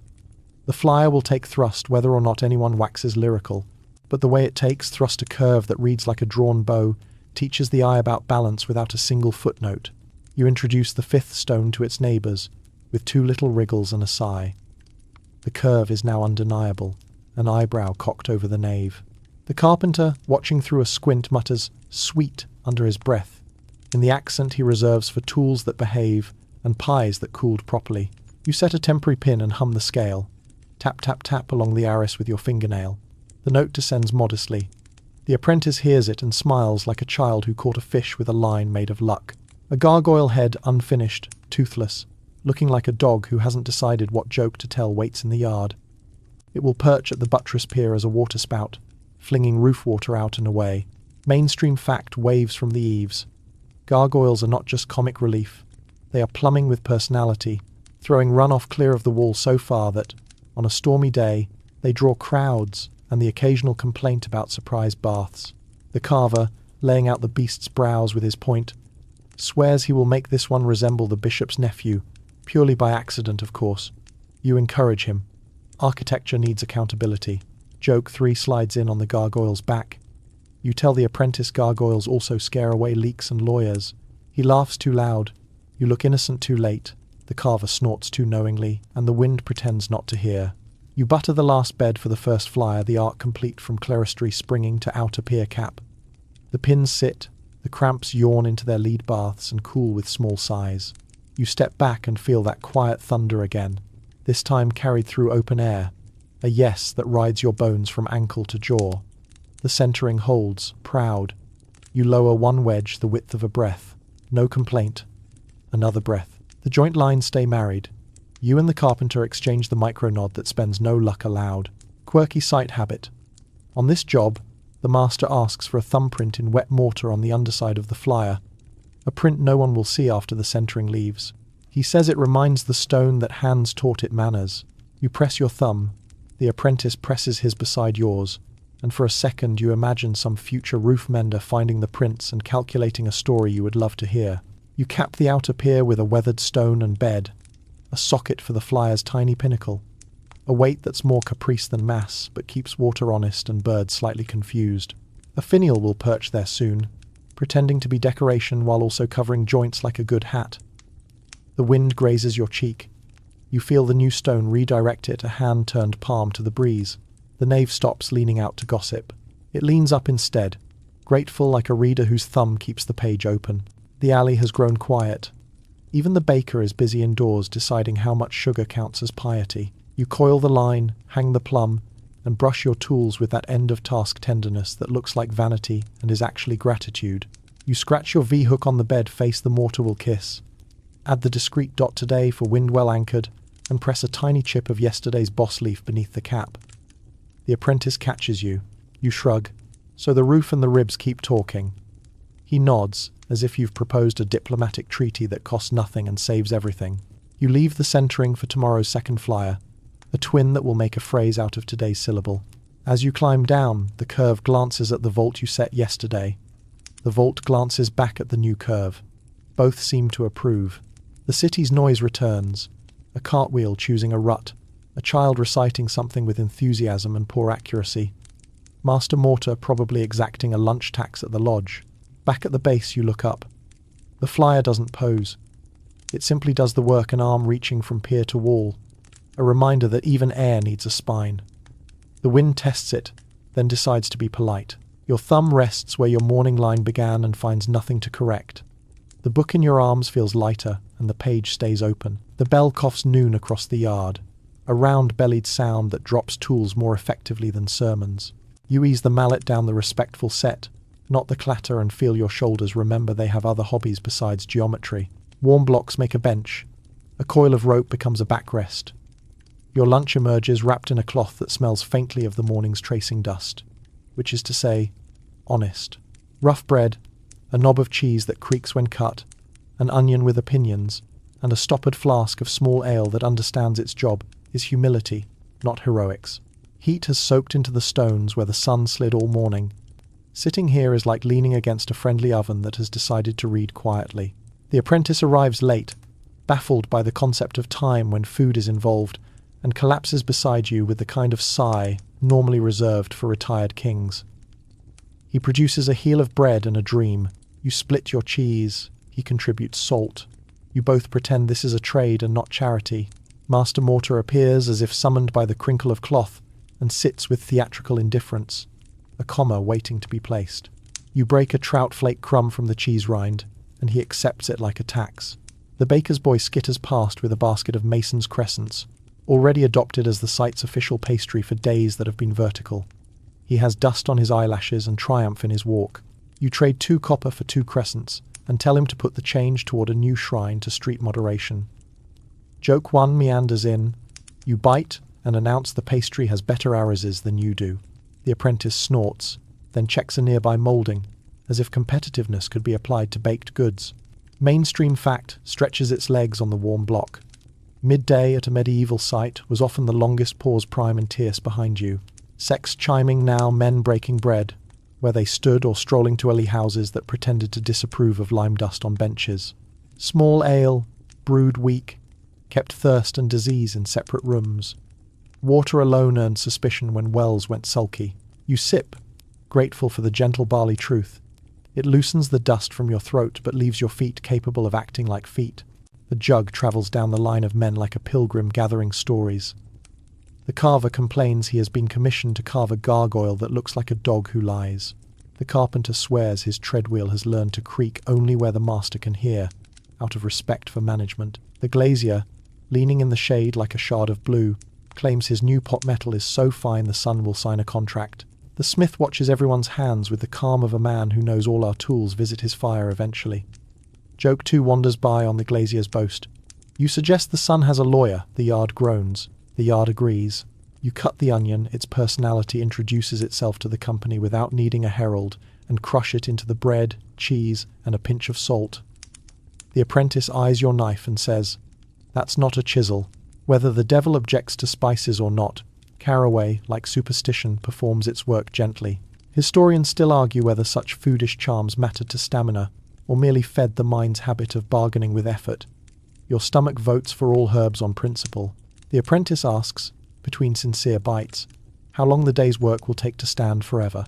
You tell him lime cures like patience, not like thunder slow, persistent, happiest when left alone by people who want applause. He nods, squints at the new flyer beyond the aisle roof, and asks if wind can read. "It can," you say, "and we wrote legibly this morning." He smiles as if he helped with the pen. A vendor wanders close, a peddler with buttons that have known dapper men, and ribbons that have known better hats. He also produces, with flourish, a greasy paper containing fried bits he calls angel ears, which look suspiciously like last night's dough in today's oil, dusted with a generosity that confuses both sugar and charity. You buy one for the apprentice because he is a growing boy and because architecture requires fusion cuisine. Joke 3 introduces itself. You point to the vault and say you prefer your angels with ribs. The peddler applauds the pun with a bow so low you fear he'll never recover. He does, The bench conversation drifts to Mark's your V-hook, Agnes's triangle and dot, Stefan's S with tail, and who scratched what on which ashlar before the stew last night. The steward passes with his pebbleboard, peering into wells that rattle like busy beehives. When he tips your pebbles into the bag, the sound is as satisfying as a line landing straight. Counting's easy when men mind their marks, he says. Walls stand easy when pay stands fair, you answer, and he permits a grin before moving on to scold a lad who tried to sneak a second crescent onto the site expenses tally. Mainstream aside returns to the table uninvited but welcome. Many sites issued tokens or tallies at the lodge in the morning and turned them to coin fortnightly, a rhythm that taught men to count ahead and marriages to negotiate with both patience and soup. Meals were not just fuel but news. Whose wife had a child, whose cow had opinions, which shipment of cane stone arrived with better temper than the teamster.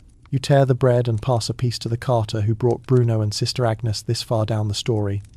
He thanks you with a blessing on your wheels, a currency almost as valuable as iron. The gentle debate meanders by, respectful as a gloved hand. Historians still argue whether the medieval workday left enough hours for anyone to sleep as much as they deserved, given sunrise starts and vespers finishes, or whether seasonal rhythms, long summers, the short winters balanced the ledger. You argue by yawning, which is both evidence and plea. The apprentice, to his credit, yawns more quietly in case management believes in optics. In the heat shimmer above the blocks, the cathedral turns soft at the edges, and every moulding looks like it's trying to remember its intentions. You sip the last of the ale, and feel your back discover what horizontals are for. The bell scratches a lazy half-minute reminder, time's gentle tap on the shoulder. You wipe your knife on the cloth, and tuck it away as if it were a chisel's cousin. Master Mortar inspects your lunch cloth with the diligence of a customs officer, claims a final crumb as duty, and pads off to enforce taxation elsewhere. Across the yard, the carver has begun coaxing personality from the gargoyle's cheek. It already hints at the bishop's nephew in the way it pretends not to hear criticism. The glazier holds a shard to the sun, blue so deep it tastes of wells, and the light folds itself into the piece as if it recognizes an old address.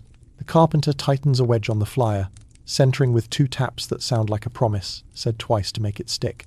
You listen to the yard's orchestra tune back up. A low iron drone from the smithy, a woodwind creak from the staging, the whispering tambour of brushes sweeping grit from tomorrow's beds. The apprentice asks if you ever eat in the nave when it's finished. Only if invited, you say. Stone likes crumbs, but sacristans don't. He files this among laws of physics. You stand, feeling the day settle back onto your shoulders like a familiar cloak. Before you go, you leave half a crescent on the warm block, because the baker's boy will come by again, and gentle economies keep sights gentle. You pour a splash of water onto the bench, swish it with your palm, and lay the dust. We tidy even our crumbs. The building notices. You pass the flyer and touch the underside where your thumbprint dries invisible. You nod toward the vault crown where the squirrel keeps legal watch. You glance at the tracery veiled with damp cloth, dreaming its own geometry nap. Callbacks line up like friends at a door. The toad, the oxen, the tally pebbles, the rowan sprig, the pastry crescents, the librarian levels shushing your imprecision. They are all lunch companions. They will all work this afternoon. You stretch your hands, count your fingers, because habit is not insult, and pick up the flat chisel. The bell finishes its noon speech. Afternoon raises an eyebrow. You answer in the only language you share.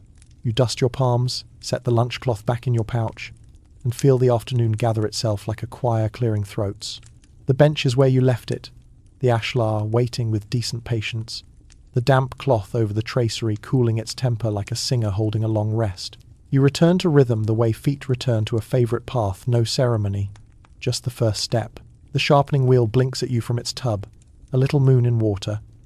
You turn it, and it begins to hum that polite vowel that says, edges, please. The point chisel goes first, bevel steady, wrists quiet. Sparks skitter off like bees who forgot their script. You keep the angle honest, neither supplicant nor bully, because good steel is a miser with its temper, and will only loan you sharpness if you promise to return it clean. When the nose shows the faintest straw colour as you wipe it dry by the forge, you nod. Peacock is for knives that plan to gossip, straw for chisels that plan to work. The flat follows, then the tooth. Each visits the leather strop charged with tallow and a smear of fine grit until the edges wake thin as gossip on market day. Mainstream history pulls up a stool. Most of your chisels are iron bodies with a steeled face. Fire welded on steel, dear. Iron available. A marriage that expects you to keep your blows square so the thin, bright veneer doesn't sulk off the nose. Smiths here make steel by carburizing bloomery. Iron packing bars in charcoal in a sealed box, heating long, trusting carbon to stroll in. Later ages will have fancy names, but for now good means holds an edge long enough to earn bread. You hand the smith your most tired chisel between tasks. He nods the nod of a man who has dated every failure a tool can choose and married none. You test the keen with the thumbnail kiss no bite, just the whisper that says, "Yes, I'm awake." The apprentice tries, presses too boldly, yelps, and learns the daylight version of confession.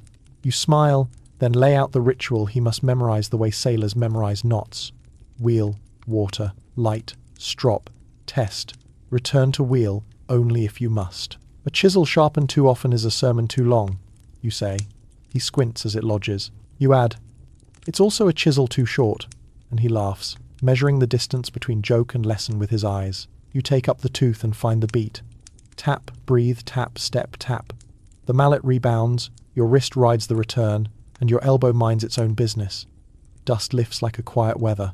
The little corrugations it leaves are friendly roads for the flat to plane away. You follow with the flat in long skates, then shorter persuasion strokes where the stone remembers it is a quarried animal, not a trained philosopher. When the light glides without snagging, you stop, even if pride wants one more pass. The best cuts know when to stop auditioning. Joke one nods in on time. You murmur to the apprentice that the flat chisel is just a stone squeegee for untidy photons. He snorts, then pretends to examine the meniscus in the water level, so no one catches him enjoying himself. You pace the afternoon with edges. Each time you feel impatience tug your sleeve, you sharpen something not always steel. Sometimes attention, sometimes posture, sometimes the line you thought was true until the plumb bob coughed gently and pointed out it had opinions. The plumb hangs, you wait, wind settles, tip kisses mark, hand obeys. It's an economy of breath. 4 in on the lift, 1 on the tap, 2 out on the hold. Repeat until stone believes you. Quirky tidbit slides over from the smithy. Some swear a droplet of small ale on the whetstone loosens the grit and makes the edge sing. Others claim spitting on the bevel before the strop reminds steel who feeds it. Whether these rituals change atoms or only men, the edges that return from such ceremonies behave like guests who have been thanked properly. Historians still argue whether tool care knowledge was an organized catechism of craft or 1,000 local superstitions that happened to produce similar sharpness because limestone is an honest examiner. You vote both ways, then return to your wheel without telling it which box it lives in. You rebevel a balky point with the smith watching out of the corner of his eye. "Don't chase blue," he says, as if colour is a cat and you're in socks. "I'm not," you say, and stay in straw because you like edges that don't cry after 6 blows. The smith grunts approval so tiny you could mistake it for the wheel's song. He shows the apprentice a broken nose from the bin steel face delaminated where someone struck off centre while the heat still argued with the iron. "Strike the steel, not the weld," he says. "Strike the thought, not the guess," you translate into apprentice. You return to the banker, and the world narrows in the good way.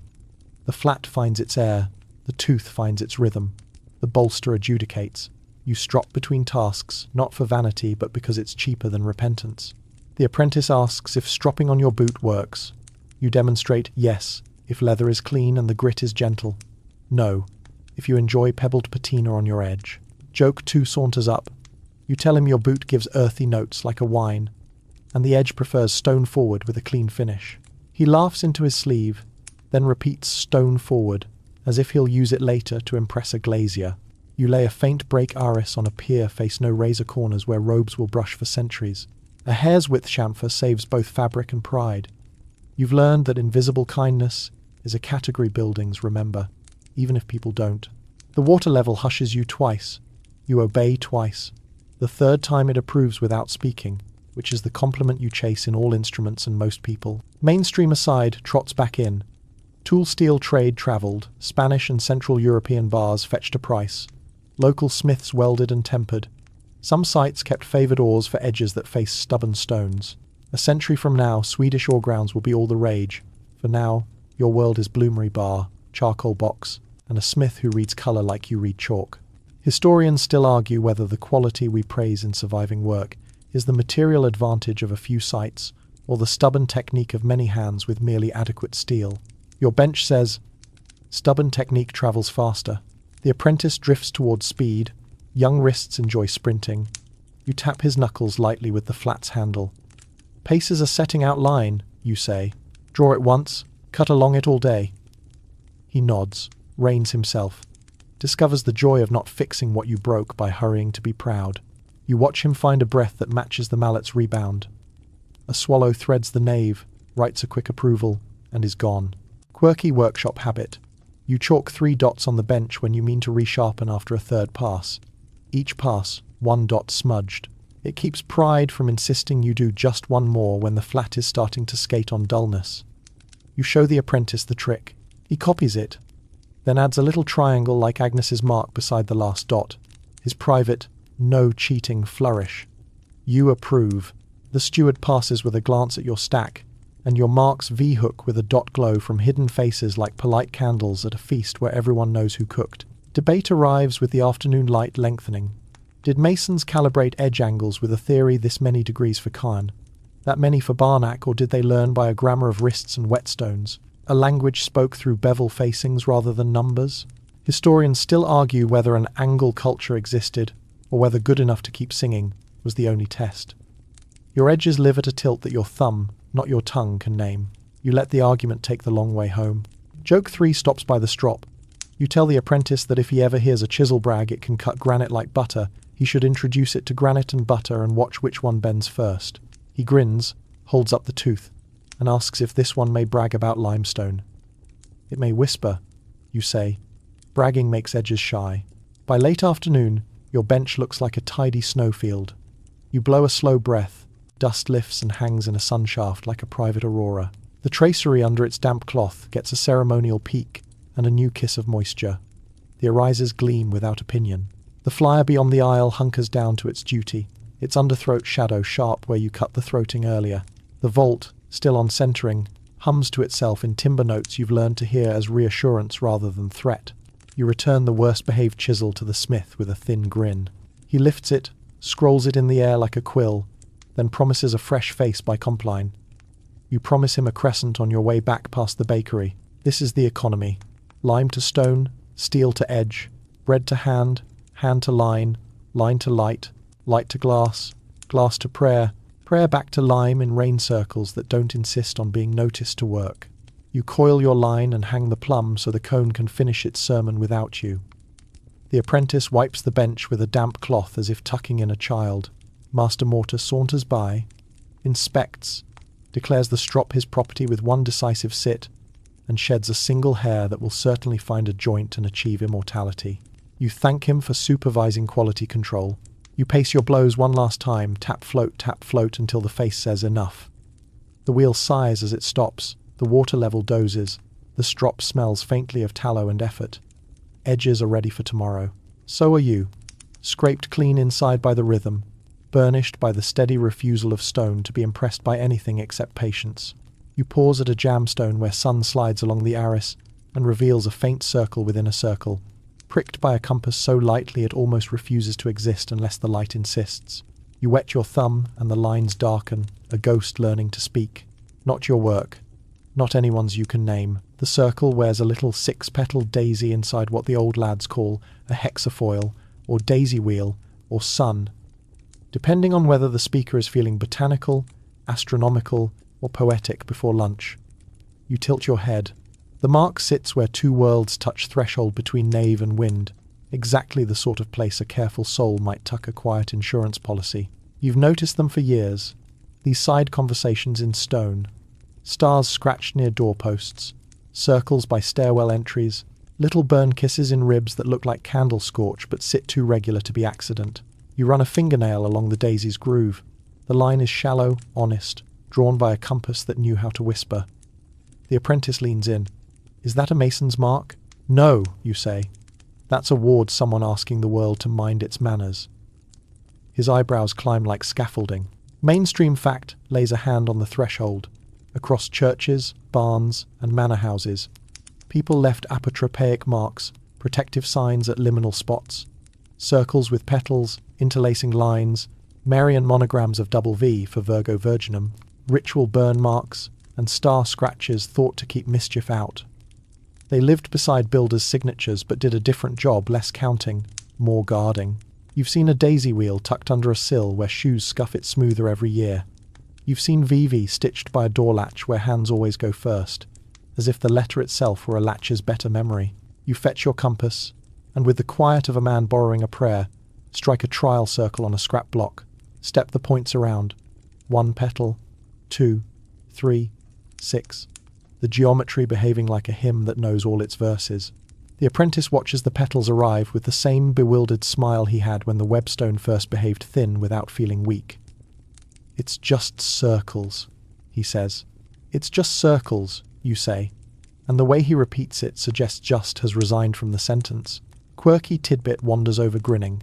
Hidden in clerestory cavities and wall pockets, the set crew sometimes finds concealed shoes, a single old shoe tucked away when the scaffolds came down, as if a pilgrim hid in the wall and forgot to leave with his feet. The glazier swears he once found a child's shoe and a small clay pipe behind a mullion. For luck, the carter claimed, and for keeping drafts occupied. Whether the shoe wards mischief or merely proves that people will put anything into a wall if there's a pocket handy, you still find yourself patting your own boot before a long lift, just in case the old superstition likes company. You take a slow stroll along the aisle, eyes dowsing for quiet grammar. Here a scratched star like asterisks practicing. There a double circle with a short tail, as if a comet stopped to take notes. Above a low door a cluster of thin scorches freckles the stone in a rain of little teardrops. Accidental? Maybe. But they're too tidy, too carefully gathered where hands enter and leave. You imagine an evening when wind bullied the wick, and someone kissed flame to stone again and again, patient, making a constellation because the night had a mood, and this was how you argued back gently. Historians still argue whether such candle burns were deliberate protections, rehearsal scars from candle testing, or just the harmless mischief of lads entrusted with flame and boredom. They also argue whether hexafoils are wards, tracers' practice wheels, or masons teaching apprentices to step a circle without a teacher noticing. You've seen them placed and sized in a way that whispers, door, stair, hatch, window, edges, polite people guard. You decide. Intention can be several things at once. Practice that learned guarding, guarding that learned practice. The apprentice points at a VV lightly cut near a side chantry door. "Is that your nested V?" You shake your head. Different V. A lady's. You trace both peaks with a fingertip. Double V Virgo Virginum, the Virgin of Virgins. Some call it a Marian mark. It's a hello in shorthand. He looks appropriately chastened for thinking he recognized your fishing joke in a prayer. Joke one helps him recover. "Don't worry," you say. "Hers is senior. Mine mostly buys cheese." However, you kneel to a block where a tiny labyrinth curls into 3 turns, just a doodle. Perhaps a way to trap ill will in a puzzle so simple it feels rude to ignore. The groove holds dust like a pale thread. You blow, dust dances, the path clears. Master Mortar arrives, inspects the labyrinth, sits squarely in its center as if volunteering to be the Minotaur. "Excellent," you tell him, "guard the joint, keep the mice from signing their names." He blinks once, the quarry toad's approval count, and pretends it was his idea. You show the apprentice the difference in hand between marks that count and marks that warn. Payment scratches are brisk, practical, repeating. Wards are careful, the way people are careful when letters are addressed to someone who matters. You let him draw a daisy on the banker's scrap, not on a finished face, and not where the foreman's temper lives. He pricks, steps, and when the petals close the circle without fighting, he flinches with delight. "Door lintel?" he asks. "Inside face," you say, because you've learned half the power of a mark is that it doesn't perform for the street. Joke 2 slides in. Besides, if we broadcast every charm, even the pigeons will start charging. I get...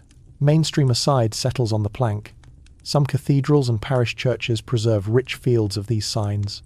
Daisies, Marian VVs, intersecting lines especially in doorways, stair turrets, and near fonts and altars.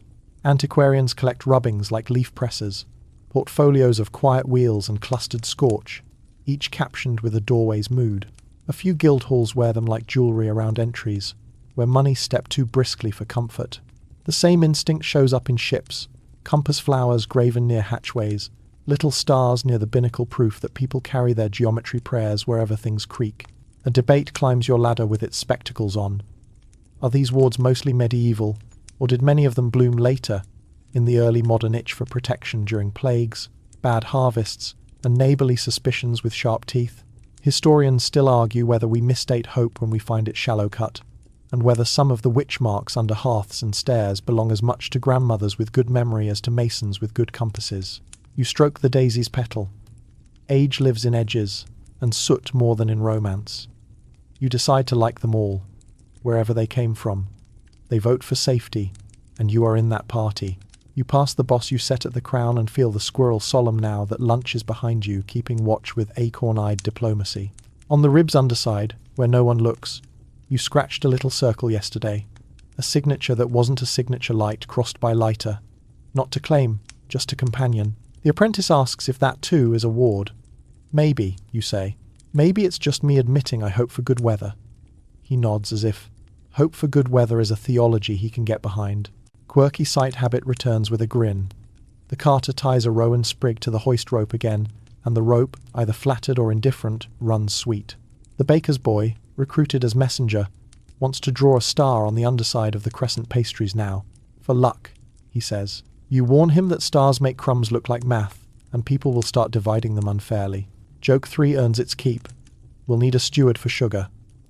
The steward, passing, points at your mouth and levies a tax of 1 bite, which he collects with corrupt efficiency.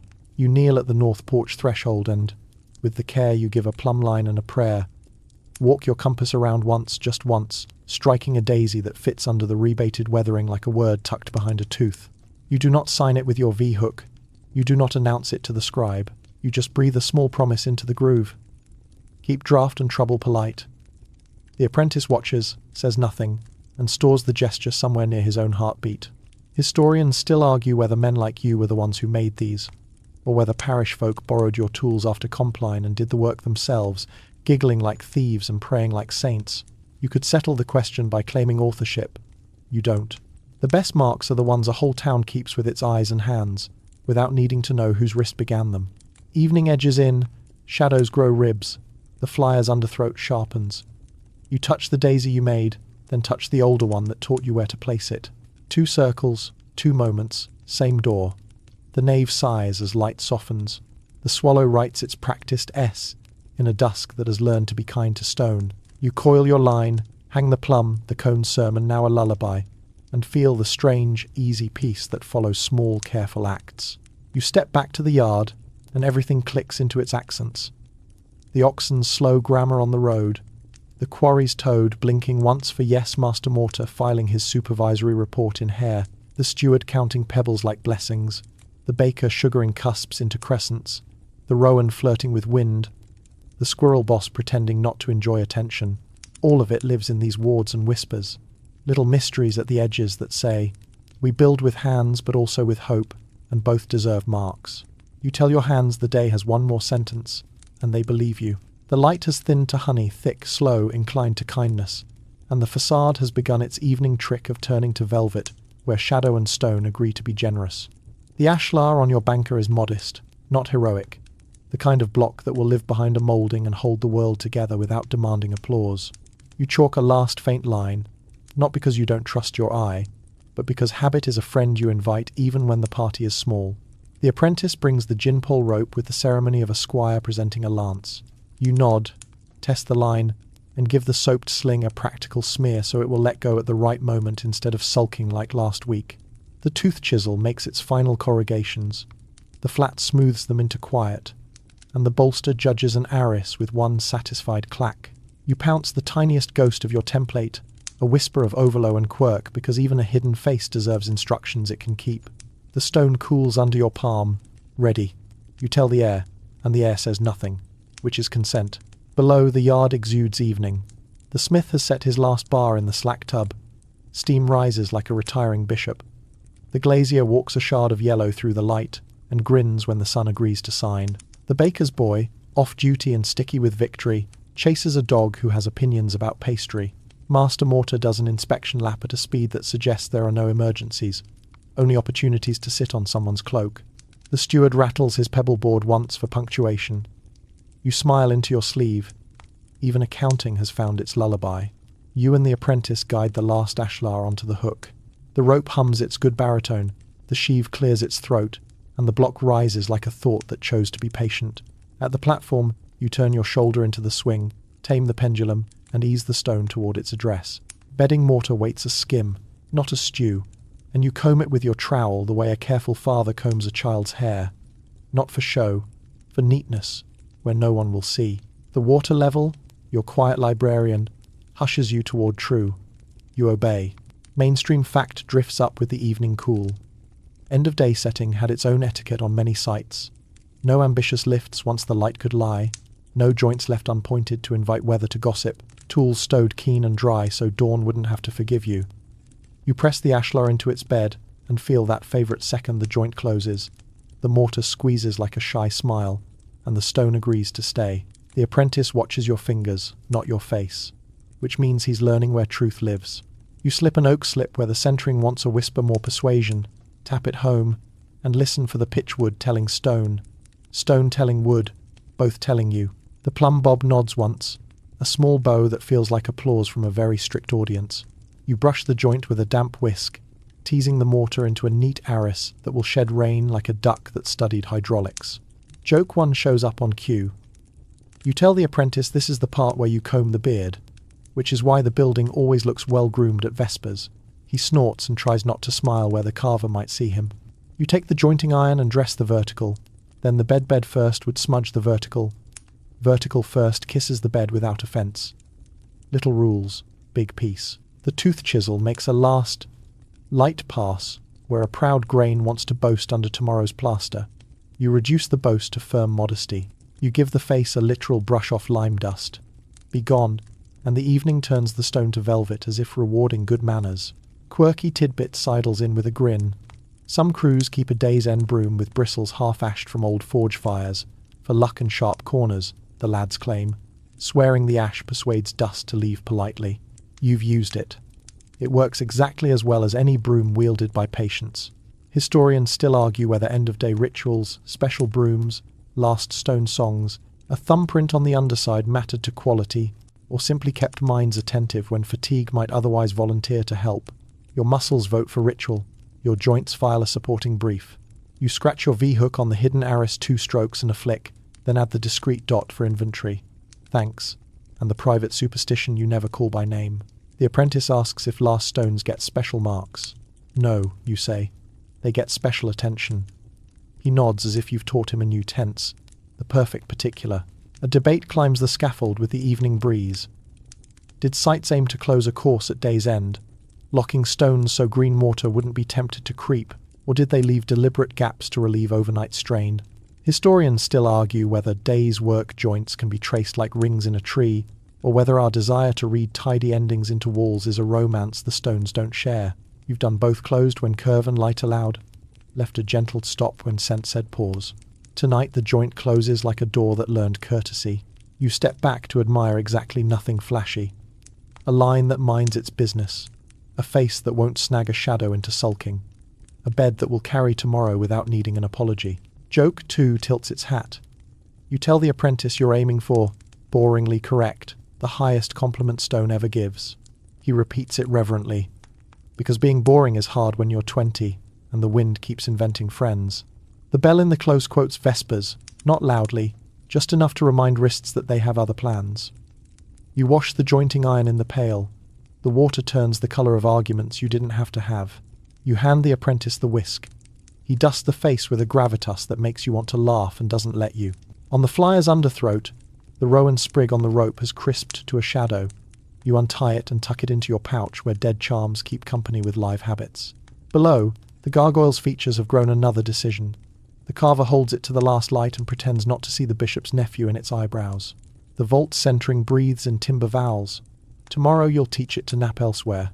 The tracery under its damp veil dreams of glass that hasn't arrived, and light that already knows where to park. Bruno and Sister Agnes are probably negotiating oats with the teamster on the road home. The quarry toad, if he keeps a ledger, has made a very neat tick mark. You stow the tools in their roll.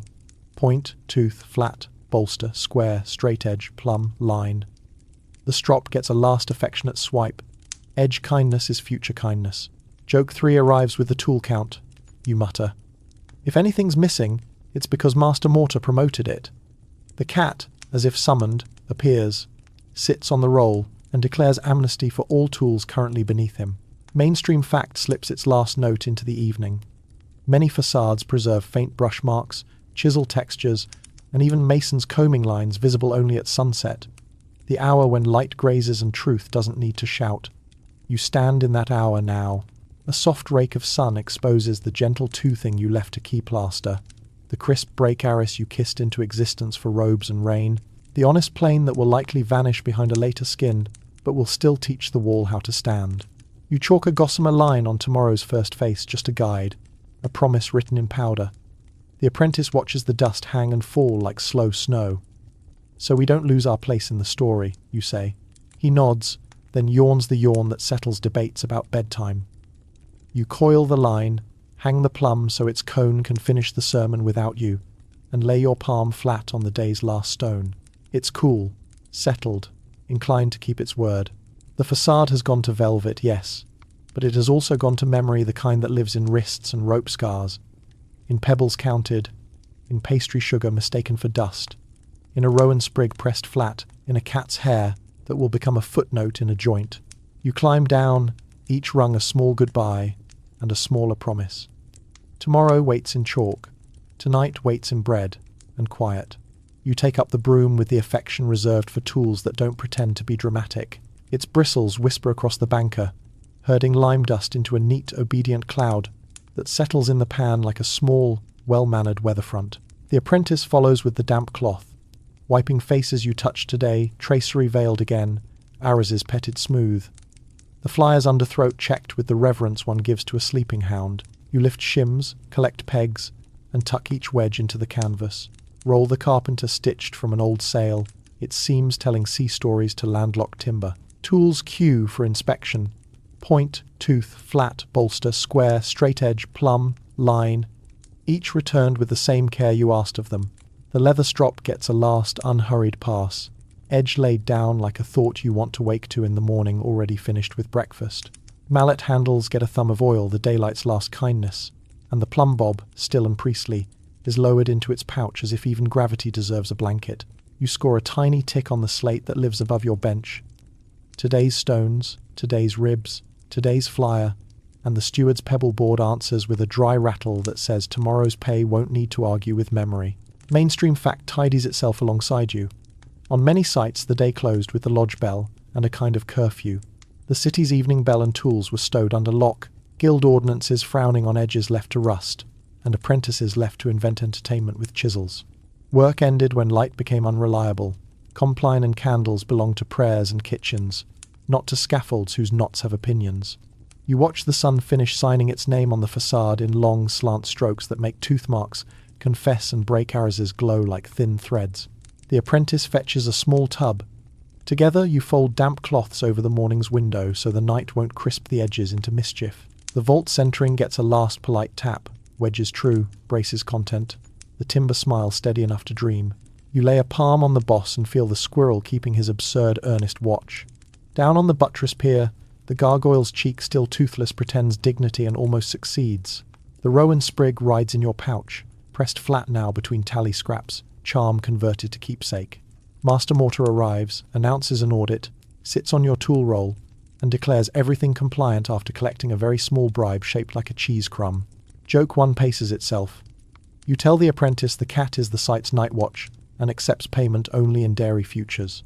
He snorts, then carefully stows the straight edge as if Master Mortar is already writing him up for procedural violations. Joke 2 comes when you lift the mop bucket. We're going to give the floor a baptism, you say, so it remembers to be holy to chalk in the morning. He solemnly sprinkles from a respectful distance and declares the tracing room confirmed. You step into the tracing room for the last task, tomorrow's whisper. The plaster floor remembers today's geometry like a blackboard with excellent recall. You chalk a faint arc for the next flyer, a crisp profile for a pier course, and a square nested inside a square, the old ad quadratum, because it keeps even your sleep orderly. You prick a new template, pin it to the rack, and write, with the small pride of tidy people, the date and your V-hook on the board's back. Historians still argue whether masters kept neat dimension books or trusted tracing floors and timber patterns to carry tomorrow without parchment. You prefer the way chalk lets you erase without apology and begin again as if beginning were a profession. Quirky tidbit, sweeping in with dustpan authority. Some crews swear you must never whistle on a scaffold at day's end. It calls the wind. They say so the carter hums instead. 3 notes and a grin, while the wheelmen slow the tread wheel to its last 2 thuds. Whether wind respects music reviews is unclear. The evening is gentle either way. You add one quiet custom of your own, a thumb pressed into a hidden dab of mortar on the day's final joint. Not a signature, just a good night. You walk the facade in a slow, careful aisle, brushing crumbs that could invite tomorrow's trip, checking rails that could resent a midnight gust, touching here and there the way you touch a child's forehead in the dark, ensuring heat, ensuring calm. The apprentice pads at your shoulder, learning where to look without being told. "Anything left?" he asks. "Only the line," you say, and he produces the reel as if you taught him telepathy. You snap a gossamer chalk across tomorrow's first face just enough to catch dawn's eye, and the dust hangs, then settles, a pale promise between you and the stone. Joke 3 bows out with the light. "If we forget where we were," you say, "the line will remember, and if it forgets, the cat will remind it." Master Mortar yawns an amen. You hang the line beside the plumb, close the lodge door with the respectful shoulder that keeps hinges in love, and let the bell's thin evening note draw a quiet line under the day. Out in the lane, Bruno and Sister Agnes clop past on their way to oats and gossip. Somewhere in the hedge, the quarry toad, distant, relentless blinks the universal benediction, once for good. The baker's boy, clean now but powdered forever by his vocation, waves what might be the day's last crescent. You decline with the courage of a saint who has already eaten too. Debate yawns once before bed.